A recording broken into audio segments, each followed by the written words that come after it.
Good morning, everyone. We're going to begin today with a brief mindfulness exercise just to get us started, okay?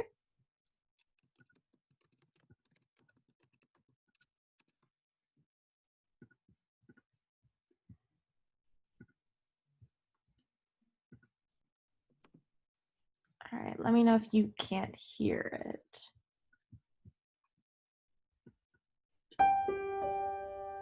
We can hear it.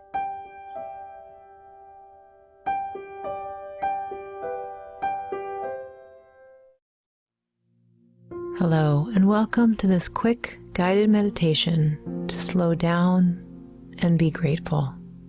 I'm Sarah Raymond with the Mindful Movement. I'm grateful you have joined me today. It is so easy to become swept up in the seemingly relentless demands of a busy life. In doing this, you might find that you lose focus on the present, or you might feel as though you don't have the time to stop and appreciate life's gifts. It is true that meditation is a practice, and it can create change when you make the time to practice it. But even when you are short on time, it is important to prioritize what matters most. You can always find time to be mindful, even if just for a few minutes. You might find that closing your eyes to tune out the outside world for a moment makes it easier to bring your awareness inside. So you may choose to close your eyes now. And let's begin this practice with some gentle breathing. Notice the rhythm of your natural breath.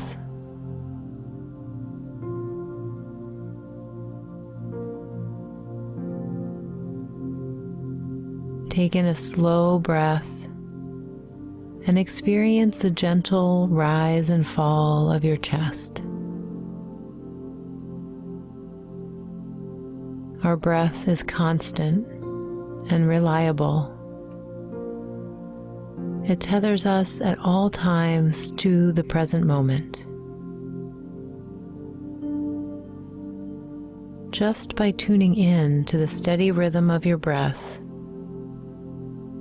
you are immersing yourself in the energy of life, the energy that propels you forward and connects you to all other life on this planet. Observe whether your mind is in another place or if it is here right now.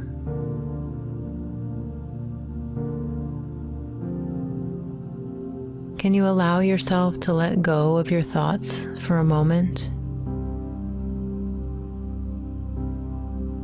Can you allow your mind to be silent, except for hearing the sound of your breath?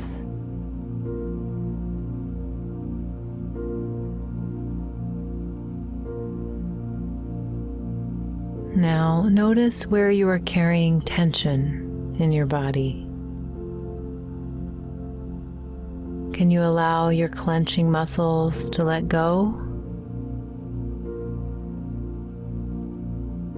Ask yourself, how do you feel in this very moment?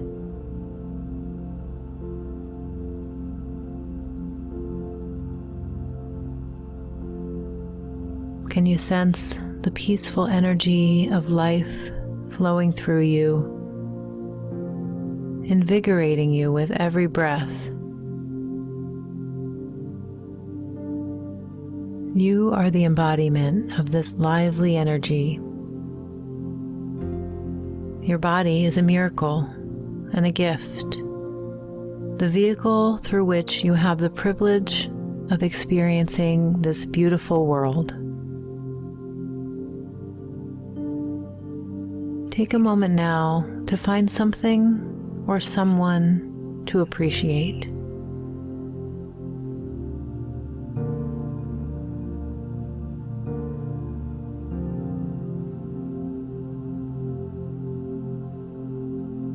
Sense the feeling of gratitude within you.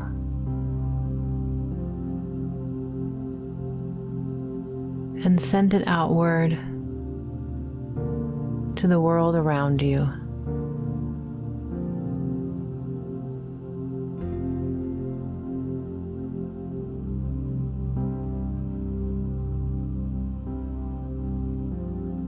In a moment, you will open your eyes and come out of the state of stillness and peace.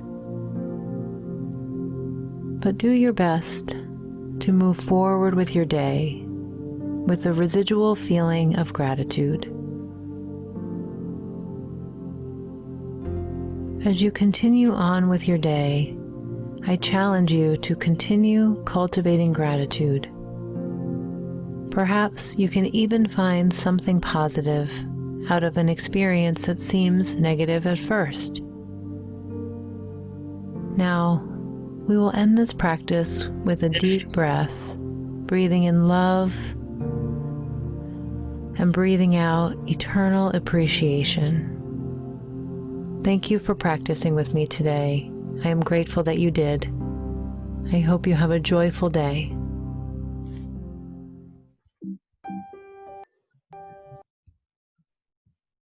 Yes. Yes. Awesome. Welcome back. Welcome back. I am grateful for you. I'm grateful for you all being here. Glad to see you. And great. How's everybody feeling this morning? Awesome. Awesome. I'm going to ask you just really quickly to take yourselves off of mute. Everyone can. All right. One word, or if it has to be a short phrase, that's cool too. One word, something you're grateful for, something that you maybe thought of during the mindfulness exercise, or something that comes to mind right now. Just one word, starting in alphabetical order. Let's go with Mr. Emmons. Family. Awesome. And I'm grateful for you all. And let's see, Miss Coach Pink. I'm grateful for my co-teacher. Excellent, thank you. Miss Espinal. Family. Awesome, Miss Fitzgerald. Dear friends. Excellent, thank you. Miss Nat. Family. Excellent. And Miss Otero. Family. Wonderful. But Varillas? Radius? My health. Excellent, thank you. And Mr. Williams. I'm grateful for forgiveness. Love it. Excellent. Did I miss any? Oh, Miss Weiss. Miss Weiss, that's it. I'd say my family as well. Excellent. Thank you so much. I'm sorry. Thank you. And thank you all so much for participating, just engaging. This morning, we are actually going to be talking about relationships. That is, teacher-student relationships, and engaging them in the importance of that. So we are going to jump right in. Thank you so much. I'm grateful that you are grateful. Gratitude is an excellent way to begin and end your day, or anytime. It also is a practice that has scientifically proven benefits. Just saying one thing that you're grateful for. And just a little side story. I told you you'll probably see my daughter one day this week. So she was having trouble with this whole COVID thing, and being indoors and not being able to see everybody, and same stuff that we're all going through. But I noticed that she was, eventually she was having some real trouble with it, and I started seeing some regressions and things. And so I put a few things in place to kind of help support her and bring her back around. But one of those things was gratitude. So at the end of the day, that's one thing that we just, spend a moment thinking about like things that we're grateful for, people that we're grateful for, and experiences during the day. And of course, and like I said, it was only one part of the picture, but overall, I've seen a huge improvement with all of those, like those regressions and just the kind of behavioral output, that she was signaling, like, I'm having a hard time and I need some support. So yeah, and I have heard I've heard of teachers also using it in their classrooms, and really changing, as a result, changing the mindset, like having a real mindset shift for their students. So just an idea. All right, so let's go ahead and jump right in. We are at day 2. Woohoo! We made it. Made it to our second day. Thank you for coming back and being with us once again. All right. Just as a favor, tell me if you are looking at my full presenter view or just the one box that you're supposed to see. Anyone? You see the whole screen? You see everything? Okay.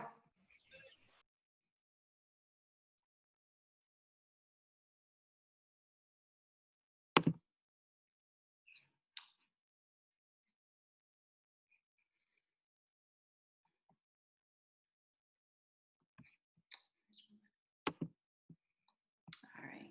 So school connectedness and belonging. Oh, I paused again. Let me stop sharing.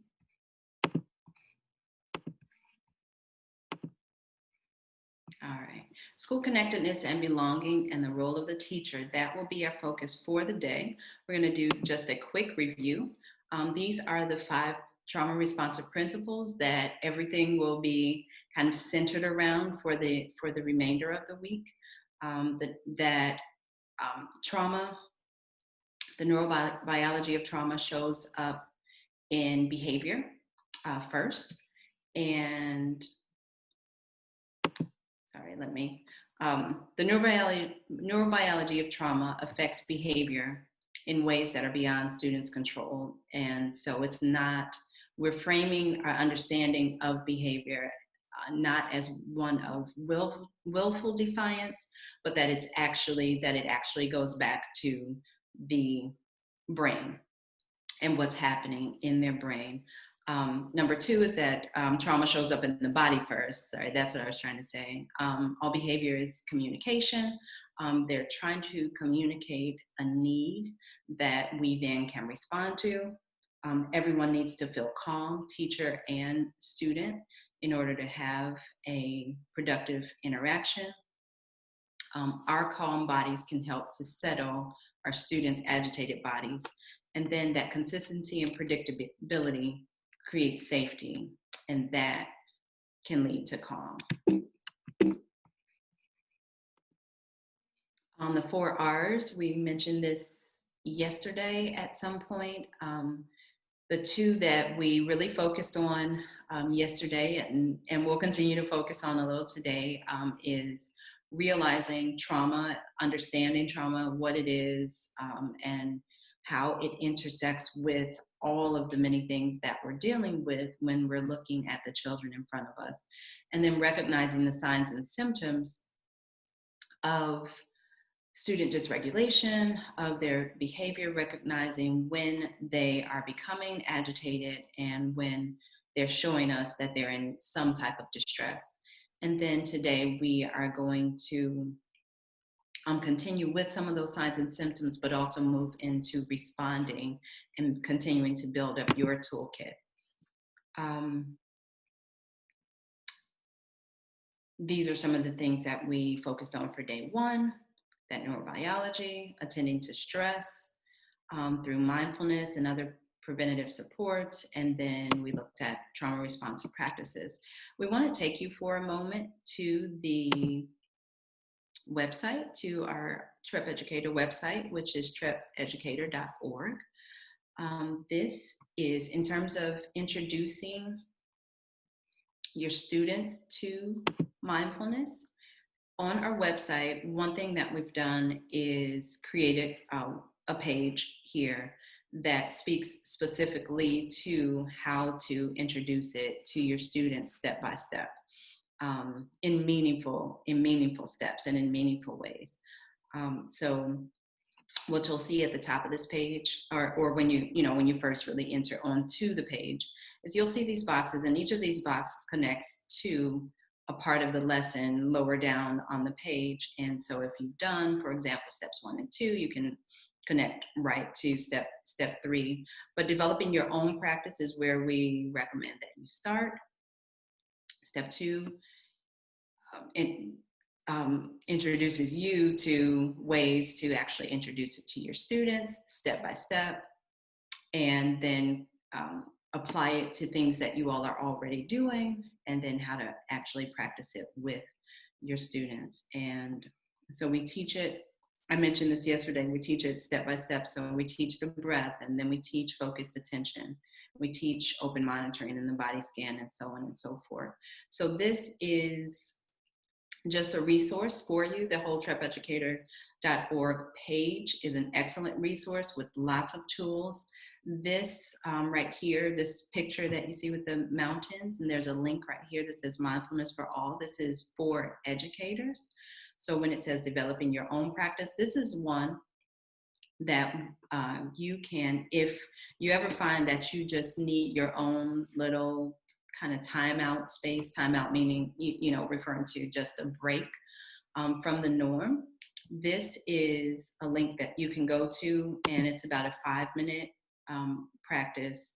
And it's based on the premise that research has shown the benefits of spending time in nature. But most of us don't spend a lot of time in nature. We travel from place to place and do what we have to do, but there's an actual, what we've put is a link to, and it obviously didn't link because I'm talking to you about it right this moment, but there's a guided mindfulness practice where we have amazingly beautiful pictures of nature, and some inspirational quotes paired with them. And what has been found is that even, I'm not sure if I mentioned this already, but even looking at pictures of nature can have some of the same beneficial physiological benefits as actually being out in nature. And so that's what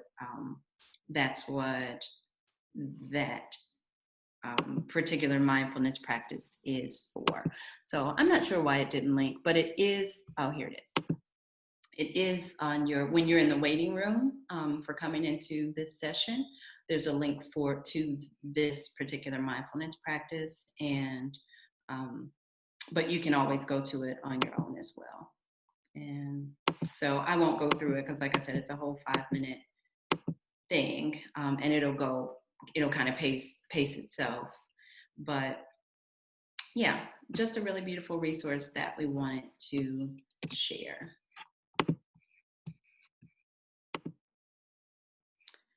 Students' relationship needs. So we want to start, this is our goal, but we're going to start with just a very quick review for context, to provide context to the whole relational issue for teachers. So not all stress is bad for development. So we know that. Most stress that we have is actually helpful for us and for our development. 3 kinds of stress: positive stress, tolerable stress, and toxic stress. The positive stress is what we deal with on a daily basis. It's necessary for healthy development. When you're in a classroom with students, you are providing them with positive stress. We give them lessons and activities and challenges and things to do that are just hard enough, just challenging enough, or it meets them where they are and then adds just one little stepping stone above for them to be able to work through and move ahead. And so that's healthy. That is necessary in order for us to grow and develop properly. Tolerable stress includes those serious stressful moments and events and activities that we have, but they're limited in duration. So when a loved one passes away, it's a severe stress, but it is limited in duration and we're able to recover from it. It's not ongoing. It's an isolated event. And even though the effects of it linger on and we deal with it and we process it and we still feel it and all of that, but we have the space and time to recover from it. And when children are facing tolerable stress, it is important for them to have these relationships, to have adults around them who can help them through the process of tolerating that stress and processing through what's happening, and helping them through that period of recovery to help them to get to a healthy place. Toxic stress can be a severe stress. It's often more extreme, and but it's ongoing. So the duration of it is not necessarily limited. It either is happening every day, all day, or it's happening frequently, or it continues to come up and up again in a pretty consistent way. And our body's stress response is activated and remains activated in response to this stressor or these particular stressors. And without the buffering presence of a supportive adult, that type of stress can become toxic. And that's when we talked about like the developmental effects. It actually affects the development of the brain or of the body. And so when we talk about relationships, the reason that we want to keep this in context is because those relationships, those positive adults, those supportive adults helping children through these types of stressors can make all of the difference. And you'll notice before I go on with the green arrow at the bottom, social emotional buffering is helpful. Early detection is helpful, and effective intervention is all going to lead the student back toward this being a positive experience in the end. So toxic stress occurs when events are so physically, psychologically, and or emotionally damaging and occur in the absence and sometimes at the hands of those potentially buffering social supports, that the brain and body stress management chemicals become toxic. So when acute or chronic traumatic events occur because of harmful adults or in absence of caring adults, they're often left with a limited set of rigid coping responses based in defensiveness, avoidance, and overreaction. And we saw a graphic about that yesterday, about those maladaptive coping skills. The adaptive coping skills for that toxic context become maladaptive in a safe environment such as school. Feeling safe, secure, and felt by another person are foundational for emotional, social, and cognitive brain development. Young people who have experienced trauma feel unsafe at their core. We must begin to create for these young people a place of safety, connection, and emotional regulation. And that is a quote that actually brings together all that we're trying to say. So when we're talking about attachment in this particular domain of impairment, and we're going to look at how it specifically affects the brain. Sorry. So when children are placed in situations that they feel unsafe, where they have to take responsibility for their own safety, they have to find ways to exert some control, and often that's by disconnecting from relationships, disconnecting from the relationships with the caregiver, or disconnecting from other relationships that may remind them of the caregiver. or by acting aggressively toward others. These are some of the developmental impairments in the bullets on your left. So mistrust, unhealthy boundaries, becoming clingy, overly dependent, or on the other end of the spectrum, completely detached and isolated. Overly helpful or solicitous of attention, and difficulty responding to social cues and understanding or picking up on those social cues and communication behaviors. And here we see the brain model, trauma when it affects the amygdala through an overactive stress response makes it difficult for children to form those positive relationships because of these reasons over here.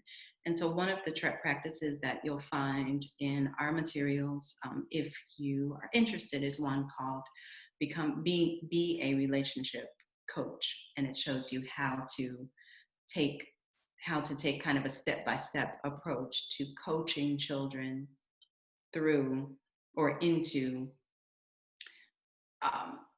connecting again, or it being safe to connect. Now this video, I have found that it's super helpful. I love seeing it every time, but it's one that you have probably seen.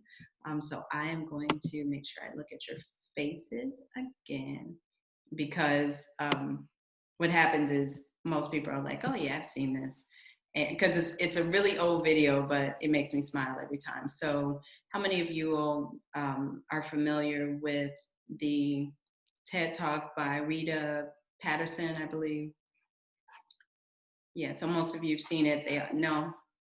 Okay, good. We have half and half.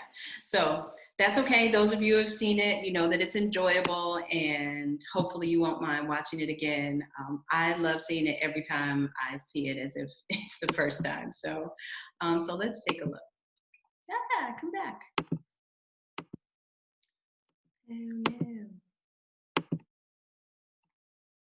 Oh no.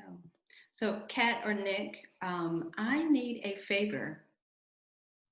Okay. This was playing earlier. Can you look up this TED Talk for me? It's called Every Kid Needs a Champion by Rita Patterson. And when you get it, just let me know. I can't see the chat or anything, so just let me know. Okay? You can't do that. I have the video. Do you want me to share it from my screen? Oh, you have it? Oh, yeah. Yeah, that'd be easy. Great. That would be great. Yep, let me get out of here. Thank you. Oh, I know what happened. Okay.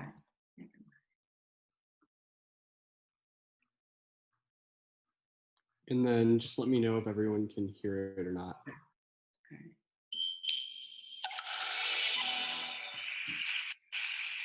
I have spent my entire life either at the schoolhouse, on the way to the schoolhouse, or talking about what happens in the schoolhouse. Both my parents were educators. My maternal grandparents were educators. And for the past 40 years, I've done the same thing. And so needless to say, over those years, I've had a chance to look at education reform from a lot of perspectives. Some of those reforms have been good, some of them have been not so good. And we know why kids drop out. We know why kids don't learn. It's either poverty, low attendance, negative peer influences. We know why. But one of the things that we never discuss, or we rarely discuss, is the value and importance of human connection. Relationships. James Comer says that no significant learning can occur without a significant relationship. George Washington Carver says all learning is understanding relationships. Everyone in this room has been affected by a teacher or an adult. For years, I have watched people teach. I have looked at the best and I've looked at some of the worst. A colleague said to me one time, they don't pay me to like the kids. They pay me to teach a lesson. The kids should learn it. I should teach it. They should learn it. Case closed. Well, I said to her, you know, kids don't learn from people they don't like.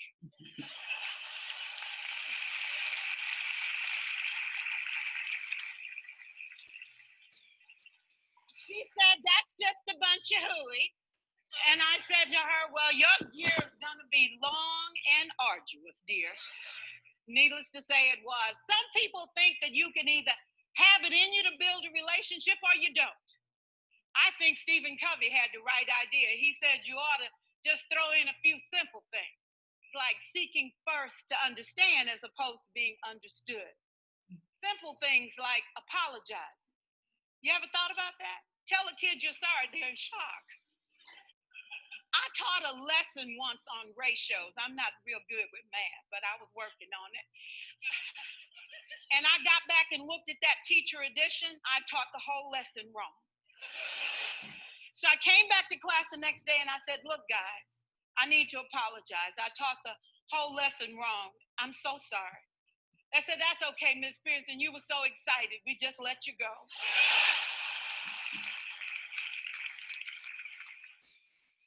I have had classes that were so low, so academically deficient that I cried. I wondered, how am I going to take this group in 9 months from where they are to where they need to be? And it was difficult. It was awfully hard. How do I raise the self-esteem of a child and his academic achievement at the same time? One year I came up with a bright idea. I told all my students, you were chosen to be in my class because I am the best teacher and you are the best students. They put us all together so we could show everybody else how to do it. One of the students said, really? Really, we have to show the other classes how to do it. So when we walk down the hall, people will notice us. So you can't make noise, you just have to strut.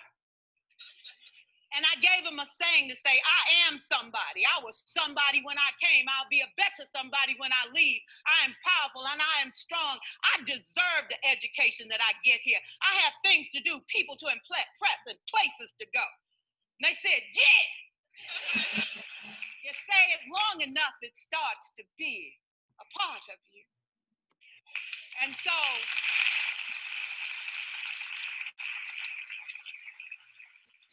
I gave a quiz, 20 questions. Student missed 18. I put a +2 on this paper and a big smiley face. He said, Miss Pearson, is this an F? I said, yes. He said, then why'd you put a smiley face? I said, because you on the roll. You got 2 right, you didn't miss them all. I said, and when we review this, won't you do better? He said, yes, ma'am, I can do better. You see, -18 sucks all the life out of you. +2 said, I ain't all bad.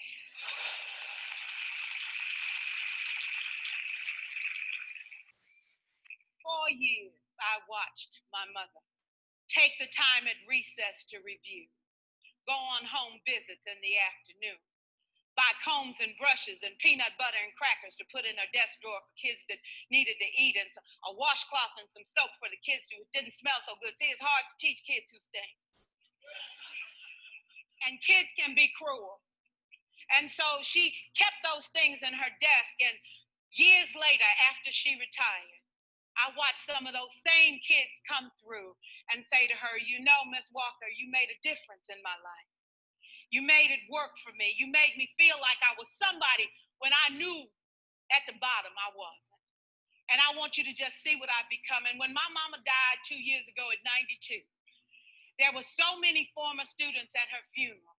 It brought tears to my eyes, not because she was gone, but because she left a legacy of relationships that could never disappear. Can we stand to have more relationships? Absolutely. Will you like all your children? Of course not. And you know your toughest kids are never absent. Never. You won't like them all, and the tough ones show up for a reason. It's the connection, it's the relationships. And while you won't like them all, the key is they can never, ever know.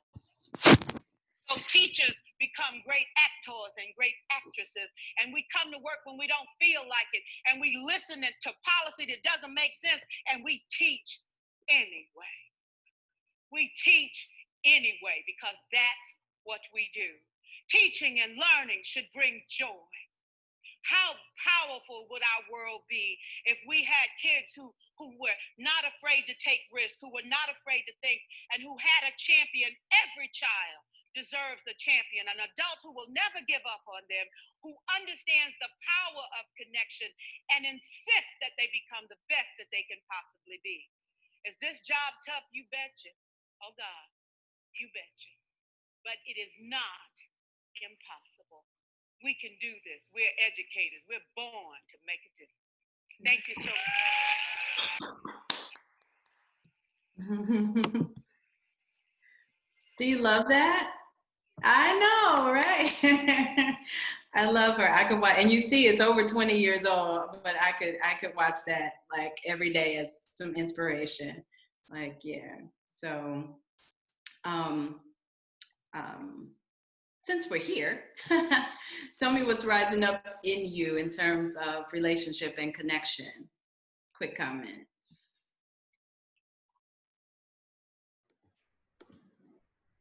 Well, I'll just say, I just got a quote from that. She said, leave a legacy of relationships. And that kind of hit me hard. Like, what does your relationship say about your legacy? Nice. You know, and so that was powerful to me. So yeah, excellent. Love it. Love it. Thank you. Anyone else?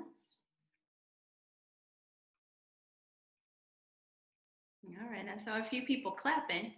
I want to know what you were thinking. For me, it just reinforces my work as a teacher. I've always said that in teaching, the relationships you build with kids are sometimes more important than what you're teaching them, because a lot of times you can't even get through to them if you don't have some sort of positive relationship with them. So the thoughts that I've had since being in this role, I'm into teacher leadership, stressing the importance of that with the teachers that I lead in the building as well. Okay, excellent. Thank you so much, Ms. Benton. And Mr. Ammons, I saw you as well. Yeah, I mean, I've always understood relationships to be at the foundation of teaching and learning. I've always believed that it's hard to teach kids that you don't love, right? And I have certainly been the recipient of some key relationships along my path and on my journey, leading me to where I am. So it's just refreshing to hear that be reinforced in the way in that video. So I'll be stealing that video for sure. That's right. That's right. Yep, it's easy to find. It has been circulating forever. So that's great. Yeah, no, I love it. But yeah, in short, like one of her comments can kind of sum it all up. Kids don't learn from people they don't like. And it's true. It's true. So, just a helpful context, as we're going about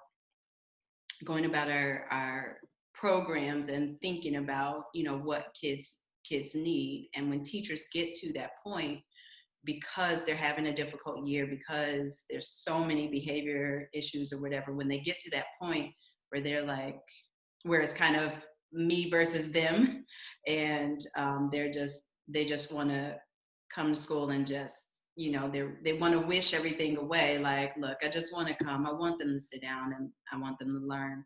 And all of those connection and relational pieces are kind of pushed to the wayside. It's not working for anyone. And so there needs to kind of be a reset. So let's push forward and continue to look at how relationships make a difference. So we all know Maslow. Everybody knows Maslow and this hierarchy. And so we know we have to meet their basic needs. We know they need food and shelter and all of that. And so so the school is meeting that. We've known that for a very long time. Here's where we hang out a lot in TREP, creating safety for students that have been traumatized, right? We have to create safety in order for them to even be open to anything else that we're trying to put forward. Consistency and predictability creates that safety. And then just above that, so we want them to learn a lot. We want them to love themselves. We want them to help others. We want them to be good citizens, and and on and on. And we're trying to jump ahead without making sure that this love and belonging piece is solid. And so another way of looking at that is, so this is Maslow's hierarchy of needs applied to school experiences.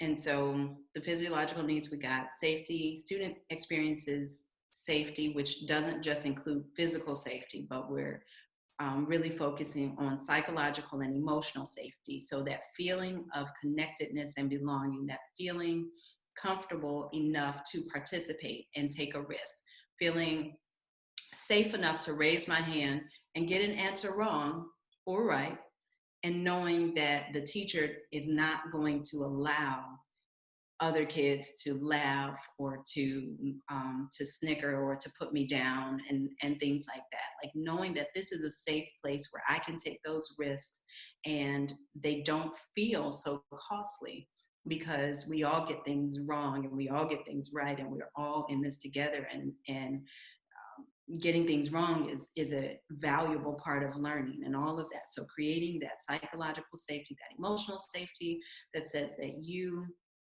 are a part of this classroom, you are a part of the school, and we want you here no matter what you're doing, no matter how challenging some of the behaviors are that you're exhibiting. We want you here. You are a part of this family. And so that's really creating that whole picture of physical, psychological, and emotional safety. And then this is where we're focusing today, that sense of belonging. So students being able to have strong bonds and that feelings of connectedness to school, but also to positive peers and positive adults in the building. And that's what we want to make sure is in place. Investing, let me move this out of my way. Investing in building relationships with students who exhibit challenging behaviors is a high return investment. As research shows, students are more likely to engage in self-regulation when they feel connected to their educators, to the people that they're interacting with, or the people who are trying to help them to calm down. They're more likely to put into practice the things that you're trying to tell them and that you've been trying to teach them, if they feel connected to you. If they don't, they won't. The challenge is that when students have had this history of rejecting harmful or neglectful relationships, it makes connecting to them very difficult. So it makes it difficult for them to accept that this adult wants to have a positive, accepting relationship with me. It makes them, it's hard for them to trust. So when they've had people to tell them things like, I love you, I like you, you're my buddy, you're my kid, and I want to hang out, I want to do things, and those words have not matched up with behaviors, and those words haven't matched up with any kind of consistency, it's hard to trust anyone who says those same kind of words, because to trust again and be hurt or risk being hurt is just too much of a risk to take. It makes it difficult for them to, when they are in the formation of a relationship, it's difficult for them to appreciate or for them to express that appreciation of the relationship building. What students have told researchers is that they are appreciative, they love even their, the teachers that they consider whatever, like corny or I don't know, whatever the word is that they would use when they're just very different. Like they may not know how to relate, but they appreciate the efforts of their teachers to try to connect with them and try to engage them in ways that are meaningful for the kids, and try to get to know them, and are and the teachers express interest in what the students are interested in, or just value that and embed it into their lessons and things. Students express that like on surveys and to researchers and things like that, whereas they may not express it to the teacher themselves that's putting forth this effort, because sometimes they just don't know how, and sometimes again it becomes too risky. And then number 3, it's difficult for them to reciprocate in healthy ways those relationships, reciprocate the efforts that people are making. And this is all a big part of the picture of trust, and putting forth the risk, putting forth all that goes into taking that risk of being potentially hurt again. So we know the students value their educators' caring actions, and particularly their attentiveness and active listening. So when you are trying to connect with a student who has dysregulated behavior, and they are showing continuously challenging and off-task behavior, just all of that dysregulation, and it's happening over and over again. It's difficult to form relationships with those children, and so we need to have a plan. So children usually sometimes children who've been impacted by trauma will express one of 2 things, when a relationship is trying to be formed and the teacher is putting forth these very intentional efforts to build a relationship and build some kind of connection. One of the early responses from the student may be aggression, and that is obviously experienced as a threat to safety of the teacher, safety of the classroom, and we perceive it as defiance, and it just impairs for the teacher often, and it impairs any efforts to further try to build relationships. And student withdrawal is another thing, and where the student will really just pull back from any of those interactions and any of the efforts that are trying to be put forth. And of course, it's going to reduce the likelihood that a relationship is going to be built.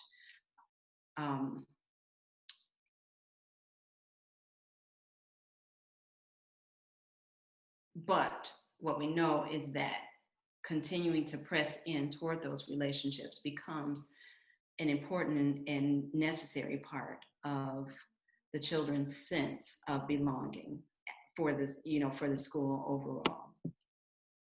In developmental relationships, one person assumes greater responsibility for developing and maintaining the relationship in an effort to support the development of the other person, and that has to be the adults. It doesn't mean that the relationship is one-sided, but the adult holds greater power and is going to also need to take on the greater responsibility, because some of our students don't yet know how to even deal and handle that a person actually wants them around, like wants to build a relationship, wants to build some type of connection, because back to that history of rejection and that history of inconsistency and hurt. So this can be daunting for teachers. So that thought of trying to develop a strong relationship with someone who's going to push me away and act out, and sometimes, be disrespectful in the way that, you may interpret that. But it can be less daunting of a challenge when we think about what all this means, and we understand it. We understand what the student is displaying from their perspective. So this research details relationship building actions are received well by traumatized students, which I was just sharing with you. Students coping with trauma need educators to be the leaders. So don't go based off of the students' reactions, then we're letting them lead. And that's never going to, it's never going to work. It's never going to develop. So if every time they act, every time a student acts out, just so to speak, the educator then pulls back and does, and doesn't want to press in and doesn't want to have anything to do with them for a couple of days, except for what's necessary. And then they try again, and the student acts out, and they pull back again. It's never going to work. So the educator needs to understand the behavior differently and be intuitive. It actually initiate conversations. Don't wait for the student to come to you or to press in, and continually have an open door for wanting, letting them know, I want to connect with you. Authenticity, being genuine, being real is everything for youth.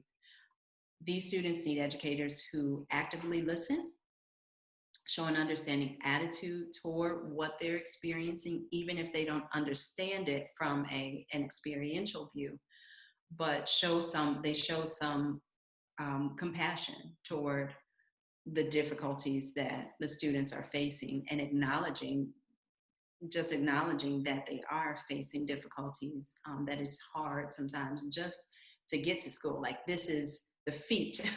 So for some kids, just make it to the school building, before any learning and all of that stuff. Like, some of them have to go through so many challenges by 9 o'clock in the morning, when you just need them to be in the school building. Like, by the time they get there, it's like such a heavy load off of their shoulders. So just validating that distress and validating what they are experiencing.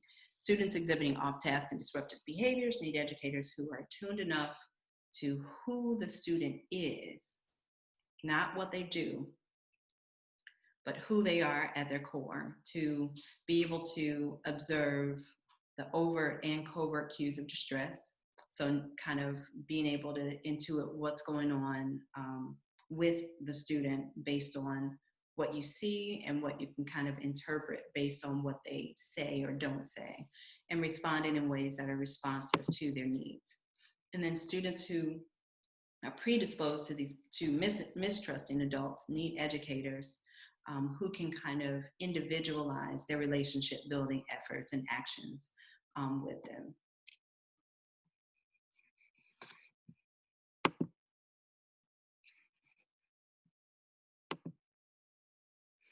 And so what that means for us is, we're going to have students, we have students who, and we've seen that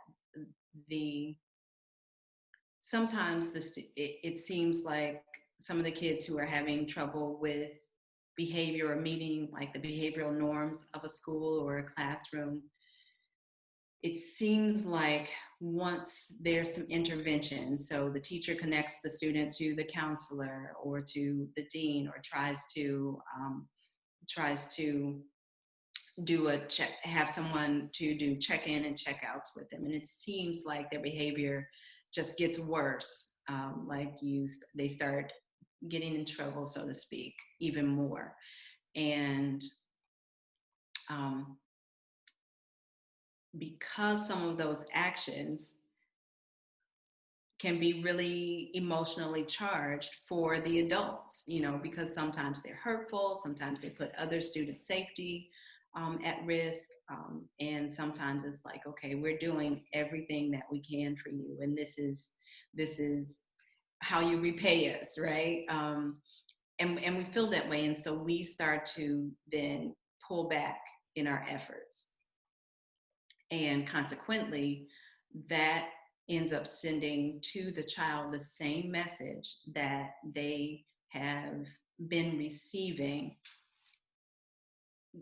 for some of them all of their lives, or from the adults that they really care about and that they wish to have caring relationships with, but they aren't able to trust. And so sometimes there is a period of fear. So we would probably interpret it as a period of testing, but it translates really to a period of fear. Like, in order for me to take the risk of trusting you, another adult who is saying some of the same things that I've heard before, in order for me to take that risk, I am putting myself out there to be hurt. I'm setting myself up to potentially be hurt again. And so I'm going to do what I've done before to protect myself from being hurt. And that's when we see the acting out. We see, even more of some of the same behaviors. If we can persist through that period of continued dysregulated behavior, if we can tell them, I see you.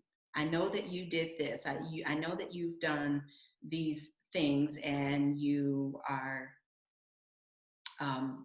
getting in trouble for them. You keep having to be sent to the counselor's office or talk to the dean, and you say things are going to get better and they don't, and But I see you, and I see a person who, and really be able to tell them what you see in them behind all of that behavior.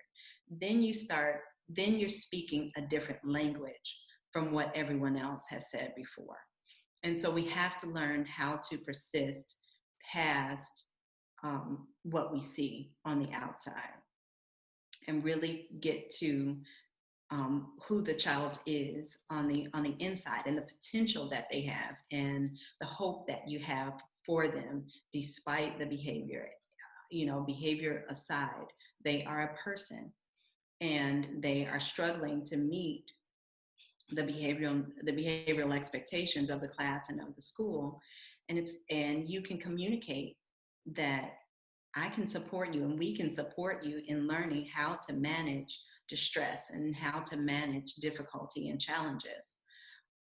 And we want to connect with you. We want you to be here. Like, you're an important part of us, no matter what you do, and we're not giving up.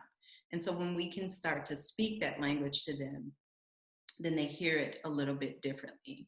And when we can be consistent with our efforts and in our efforts, despite what the child is putting forth, then they see that this is different.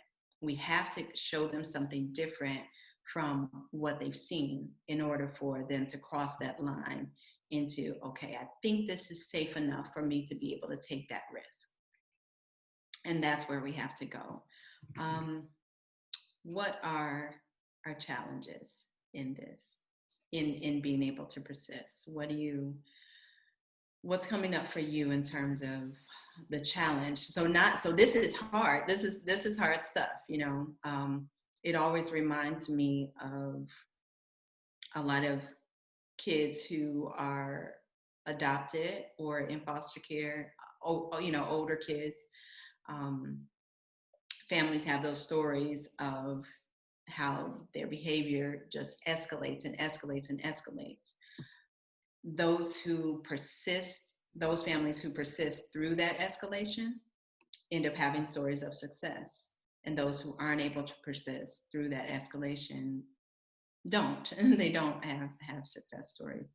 And it's for the same reasons. It all comes back to to these same premises.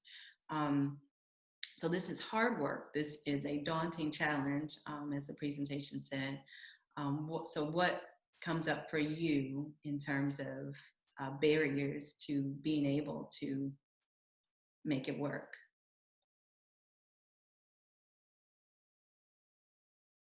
Any? I don't think that I have any barriers on my end. I think the biggest challenge I face with persisting through is with our young men in Chicago. And if you know anything about Chicago, yeah.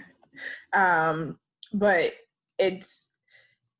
having them see things that we see in them that they don't see in themselves is kind of hard. So like pushing, a lot of them are kind of just checked out, and it's like, okay, I did this, and I'm here because I have to be here, not because I want to be here. So when you're going through that process of trying, like, I see so much more in you, and explaining that to them, it's kind of, you're being met with a brick wall sometimes, depending on the student you're talking to, and it has a lot to do with their past experiences and that distrust, general distrust for people. That's something that I've found to be one of my hardest challenges in the 6 years that I've been teaching. Right, exactly. Yeah, thank you so much for sharing. That's exactly it. It is challenging. You're saying something to them that they're not able to believe in that moment. And so the challenge, the task then is to continue saying it and continue believing it and continue to reinforce that. So you're saying it with your words and with your actions, and you help chip away little by little at their barriers and the walls that they have, in the barriers to them believing what you're saying. But it's so powerful for someone to finally say, I believe in you, when everyone else is saying, like, get out of here, like, you don't belong, and we don't want you here, we don't want to see you anymore, and you're just a fill in the blank. The labels that society tends to put on them. And so, yeah, super powerful stuff. And it's just a matter of persisting. And then it's not the work of one teacher in a school. And, and often that's what it is. A couple of teachers do have that gift for building relationships. But it can also be kind of formulaic where this is going to be one of our strategic pushes as a school, and this is how we make it happen, and this is what we're going to do to let students know that they belong, and not continue to push them out every time they misbehave, quote unquote. Every time they do something wrong, we're not just going to send them home. No intervention, no mention of how to do it better, how to support them, et cetera, et cetera. So yeah, good. Any other feedback? I think what makes it so hard is that it is such a process, and even within a year of this, for some kids, you're not going to really see that progress, and it takes so much more time, and that's what's so exhausting. And without like really good supervision and being able to like talk about it with somebody and bounce feedback, feel like you're burnt out eventually. You're not seeing that progress, whereas someone else might be able to help you see the small little moments of progress and remind you of that. And so I think that's also a really key piece, is to have, whether it's like a coworker or somebody that you're talking about this with over. Yeah, excellent. And so we we'll talk about that later in the week, about that power behind those adult peer connections, making sure everyone is paired up with a thought partner, and being able to process through, like, teaching is hard, working in a school is hard, trying to connect with kids and get them to where we want them to go. It's hard work, and it's not work that's meant to be done in isolated, from a position of isolation, because everybody in the building, it's hard for all of them, and all of us in different ways. And so being able to talk about that. And so if you are having a particular challenge or having a challenge with a particular student, that's where it's been, harder than others, it would be a really great idea to connect with another adult in the building in helping to build those connections, so connecting with someone for the purpose of connecting with this kid, you know. So taking a team approach to it, how much more powerful, you know, will that be for the kid, and supportive also then for the adults. So yeah, great idea. Great stuff. Let me get out of here. Anyone, any other thoughts about that?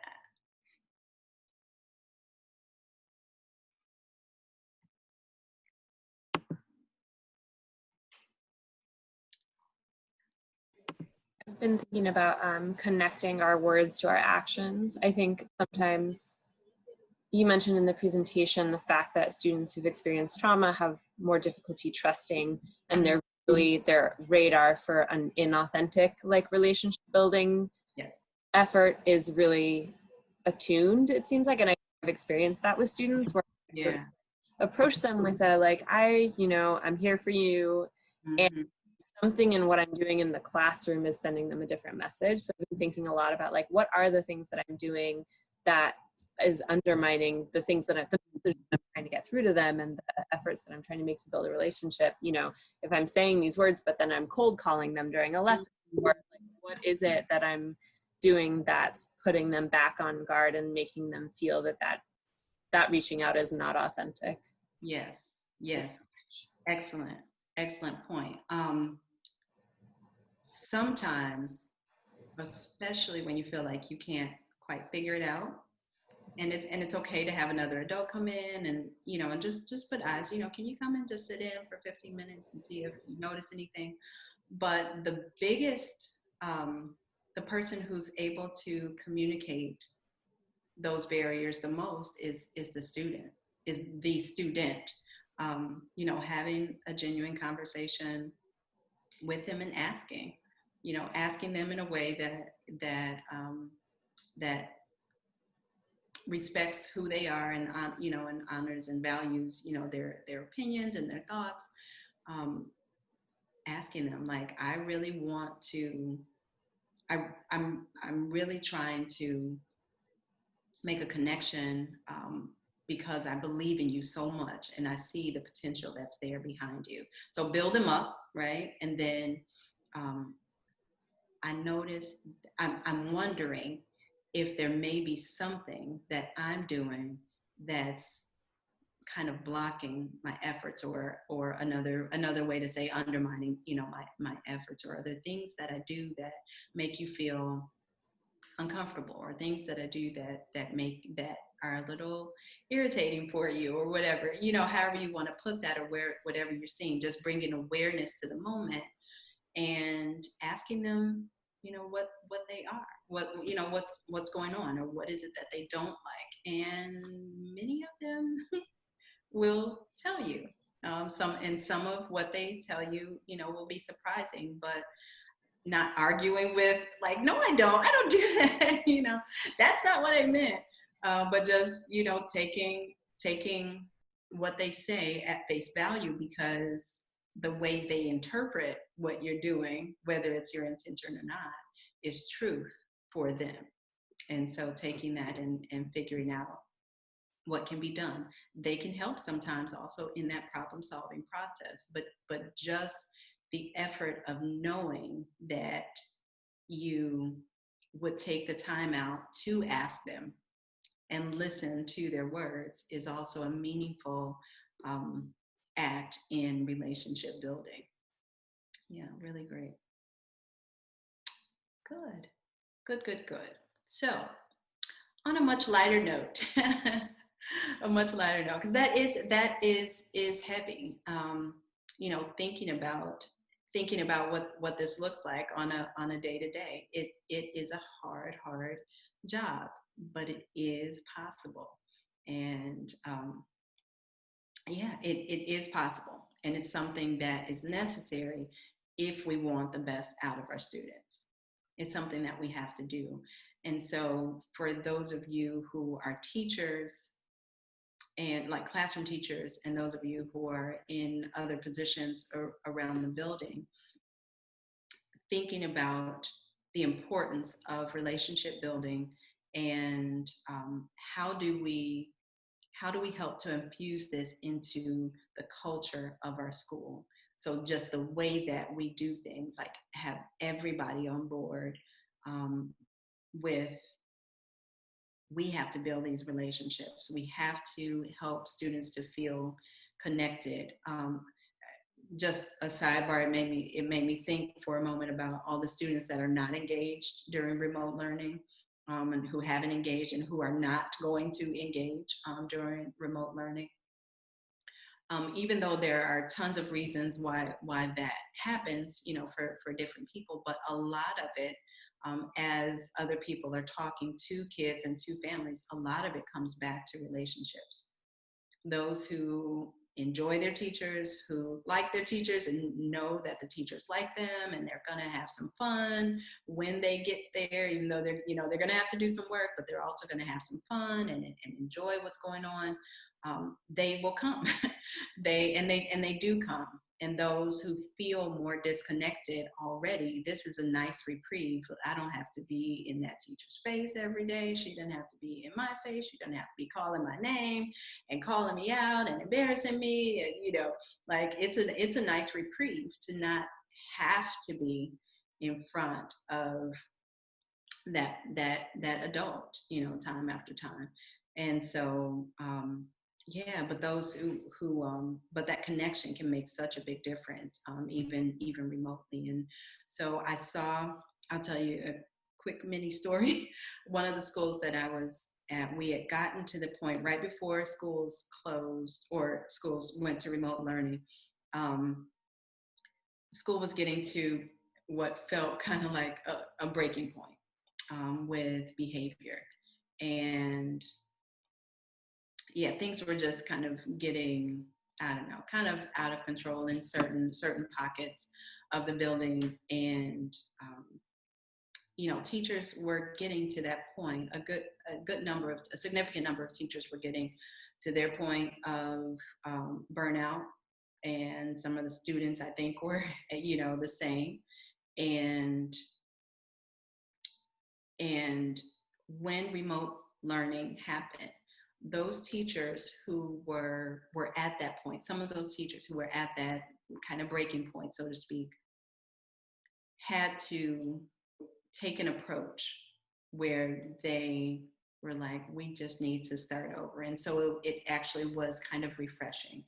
And so they started doing, just making videos, one-way videos, you know, of themselves, just doing funny things, doing regular things, you know, normal things, like just trying to connect with their kids. And then it evolved into, you know, reading stories or reading, you know, passages that the kids would find interesting.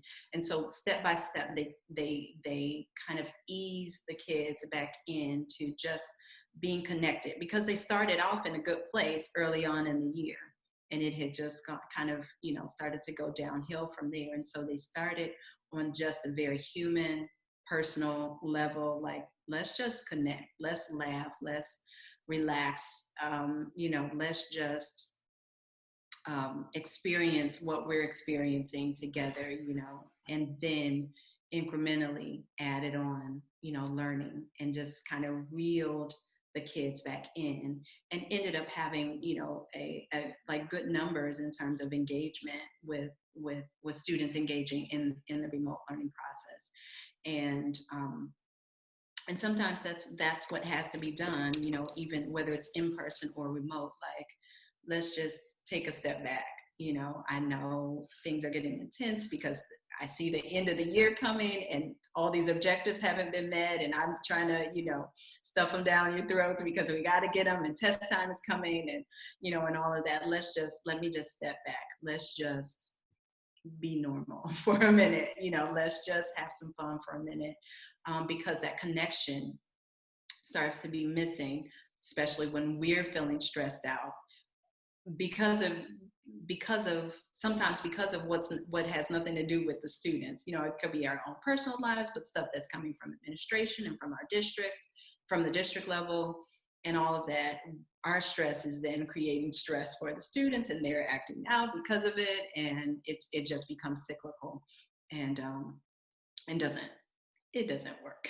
So sometimes, stepping back, but thinking about how do we infuse this then into a common goal for a whole school. So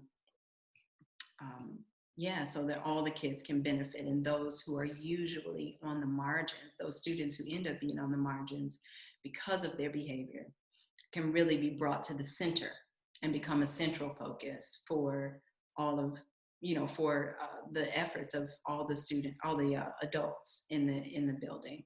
So that is food for thought. What we want to do as a follow-up activity, really quickly, is something. This is what I was about to say earlier. It's something much lighter, and it has to do with just engaging kids during remote learning.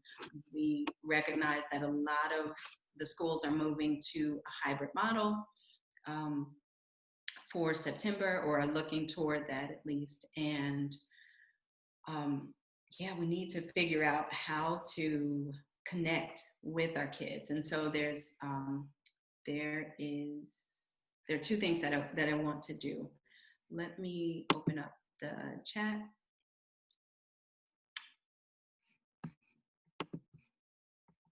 So the first one is, I would like for all of us to look at an article together. It's a super quick read.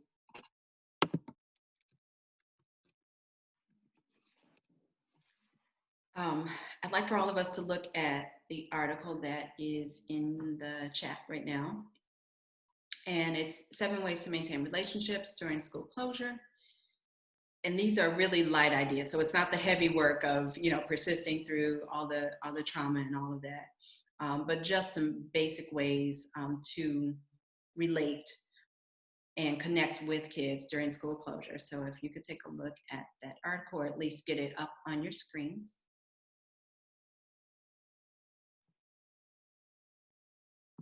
And while you're doing that, I'm going to put another link in the chat.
All right, and when you're finished, there's another document that you can open.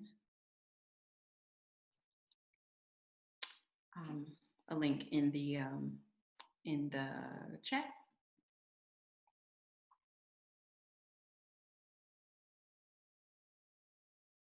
Okay, so everyone has both links, yes?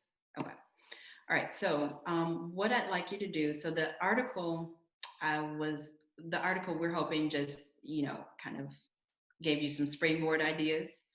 And then the Google Doc that you're opening is going to be a living document. So these are some ideas that some other teachers have done or tried.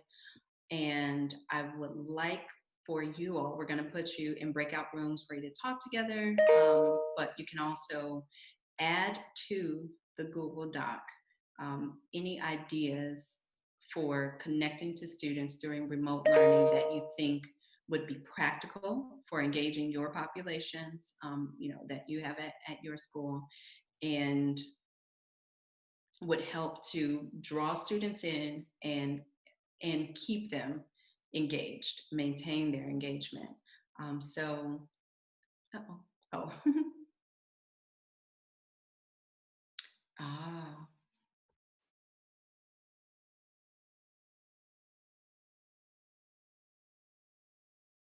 Okay. All right. So I think Kat just changed the permissions on the Google Doc for me or for us. So there's a second one. Okay, perfect. Thank you. So try that.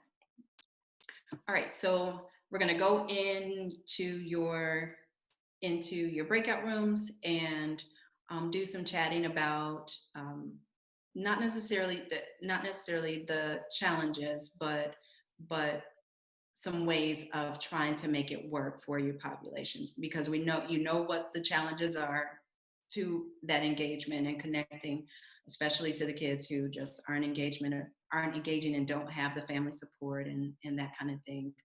And if you all come up with some great ideas, add to the Google document so that we can continue to have it grow for everyone. Cool? All right. And let's take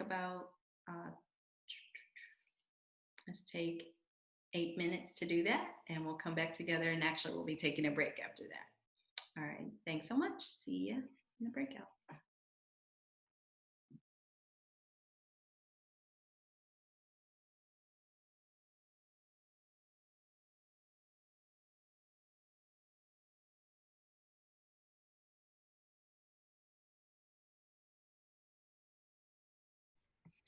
Awesome.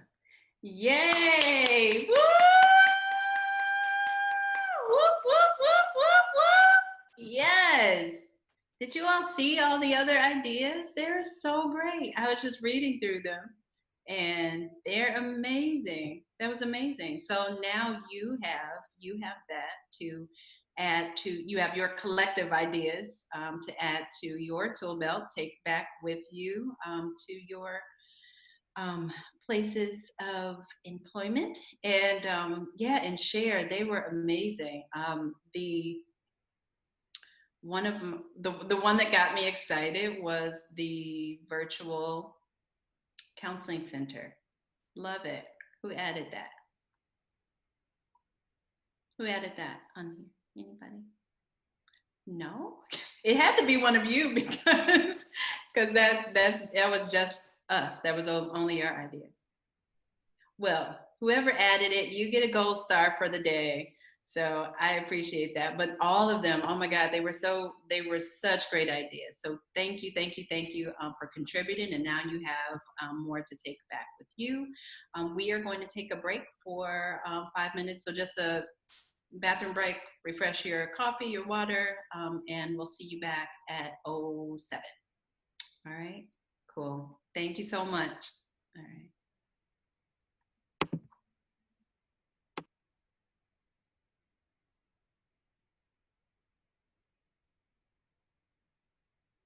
All right, thank you so much for being back. Glad you got a little stretch. We are going to just take a little mindfulness break, and then our other teammate, Stacy, will be over in just a moment. She's coming from the admin training, so she'll be over to join you for the next segment. So Kat is going to lead us in some mindfulness. All right.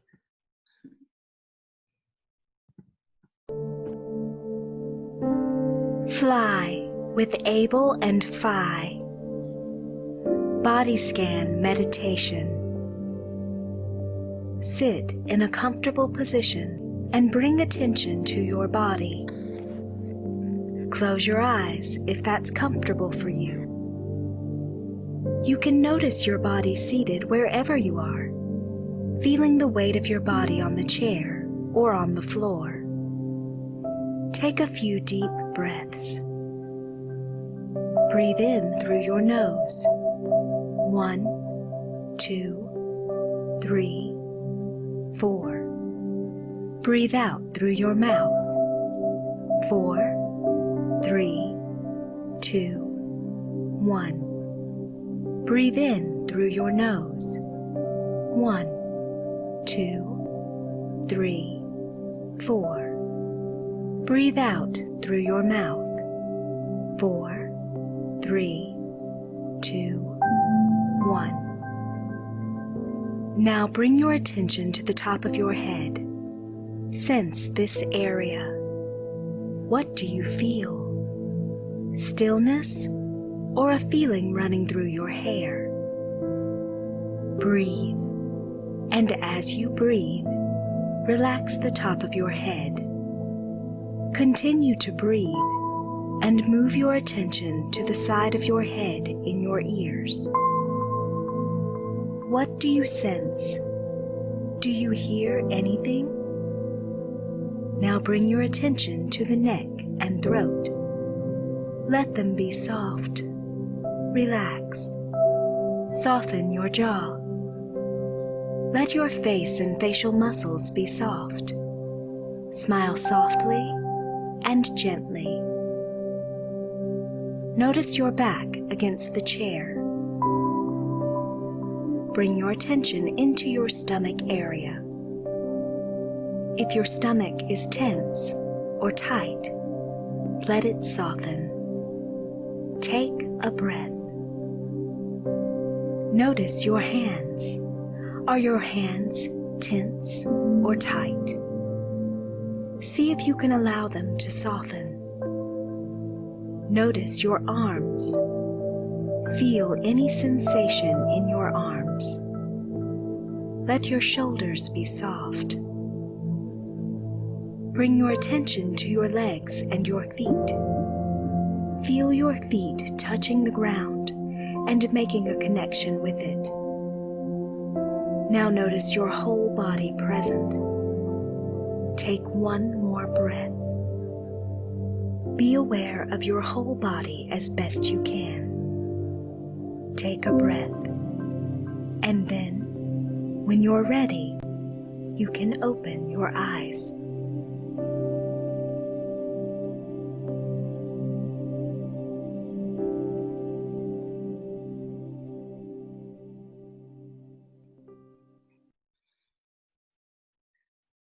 You know, this young man just texted me right now. He took action with my program. Oops, sorry about that. All right, I hope that helped center you guys for the next part of this program. All right, thank you, Kat. I'm just so Stacy's not here. I'm trying to decide if I should start her presentation.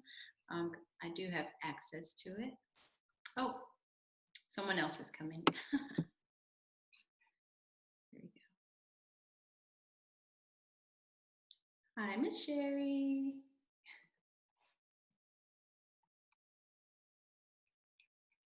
Hi, Miss Sherry.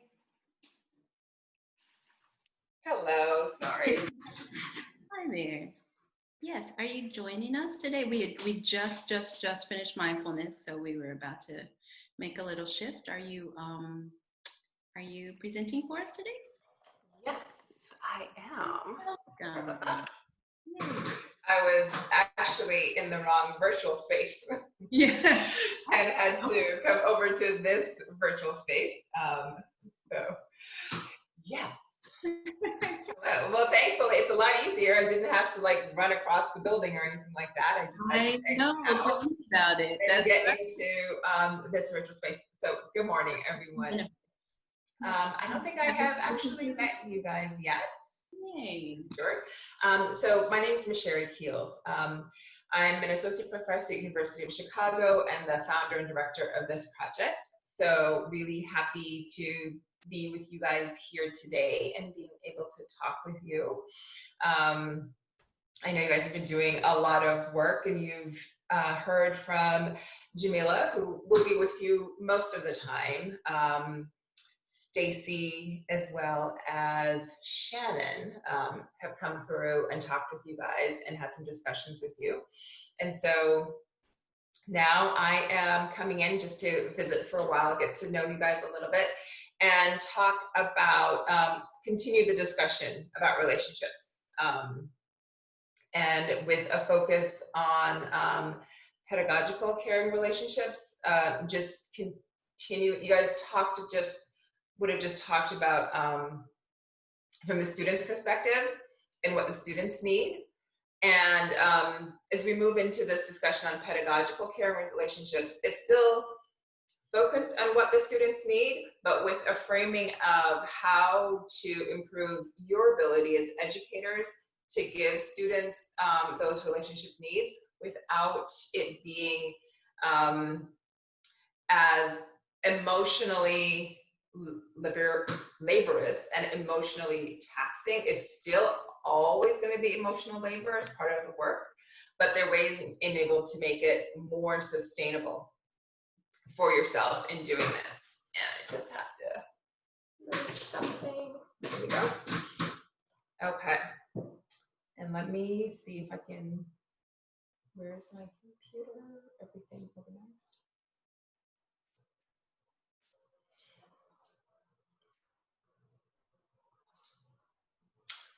So the framing for what we're going to do when we are thinking about pedagogical caring relationships, one way to help to think about this is it's a professional caring relationship, which is very different from a personal and a friendship caring relationship. And one way to put it as a way to think about it, as I'm going to talk about these things, is it's what psychologists and therapists and counselors do, in that they work with their clients. And one of the only ways you're able to support their clients is through the relationship that's built. But it has to be a sustainable relationship, in that a counselor can't build a deep personal emotional relationship with all of their clients, but yet it's experienced by their clients as a personal relationship in order for them to be able to do the work that they need to do. And so then to think about what is it that the counselor or psychologist, what is it that they're trained to do? And they're trained to engage in a series of relationship building actions that for them is rooted in a set of professional steps. And so that it is less emotionally it's always going to be emotional work, but it's less emotionally burdensome, and it's sustainable for them to do with all of their clients. And so that's kind of like as a background framing for what this is when we're talking about pedagogical caring relationships. It's how to make it rooted in your professional practice as educators. Okay.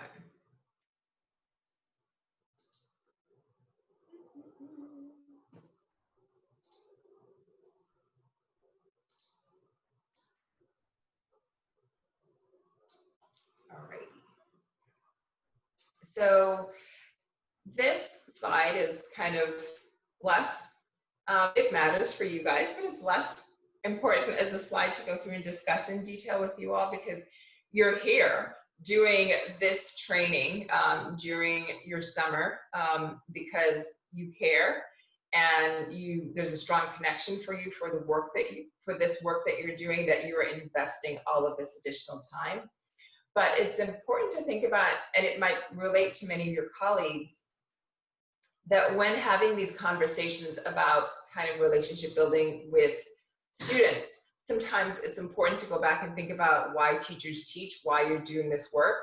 And oftentimes in many of the schools that we're working with, a lot of the educators in the school are at that stage of compassion fatigue or burnout, or just secondary traumatic stress in a deep way, such that it's difficult for them to engage, to invest energy engaging in relationship building. And so sometimes it's important to go back and think about these things And it might be helpful when you have conversations with your colleagues who are at that stage of struggling to find the energy to invest in relationship building with students. And this is also very particular when we're talking about these relationship building actions, in that we are thinking about and focusing on students who are dysregulated relational partners, in that it's easy to build relationships with students who, for whom everything in their life is great in many ways, because they come into the building ready and open and willing to invest in engaging in relationship building with you guys as educators. But when students don't have those experiences outside of school, they come into school distrustful and very weary of, and even antagonistic towards relationship building actions. And so it is, how do we think about working with and building relationships with those students? So why is teaching so hard? Why are all of the many of our children's parents struggling right now with all of this online work? Is in part because I think they're realizing how relational it is to teach. It is not simply, giving work to kids to get it done, but it is through the relationship that you have with them that you help to motivate them in order to get the work done. And for a teacher, you're need to do this relational work simultaneously with many kids. And that's a really challenging task.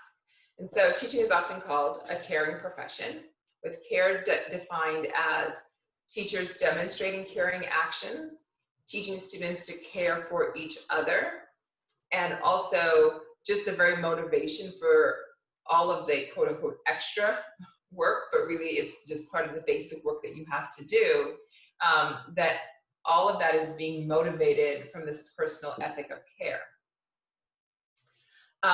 And sometimes that comes from a very emotionally centered place in terms of that relationship building and those demonstration of care.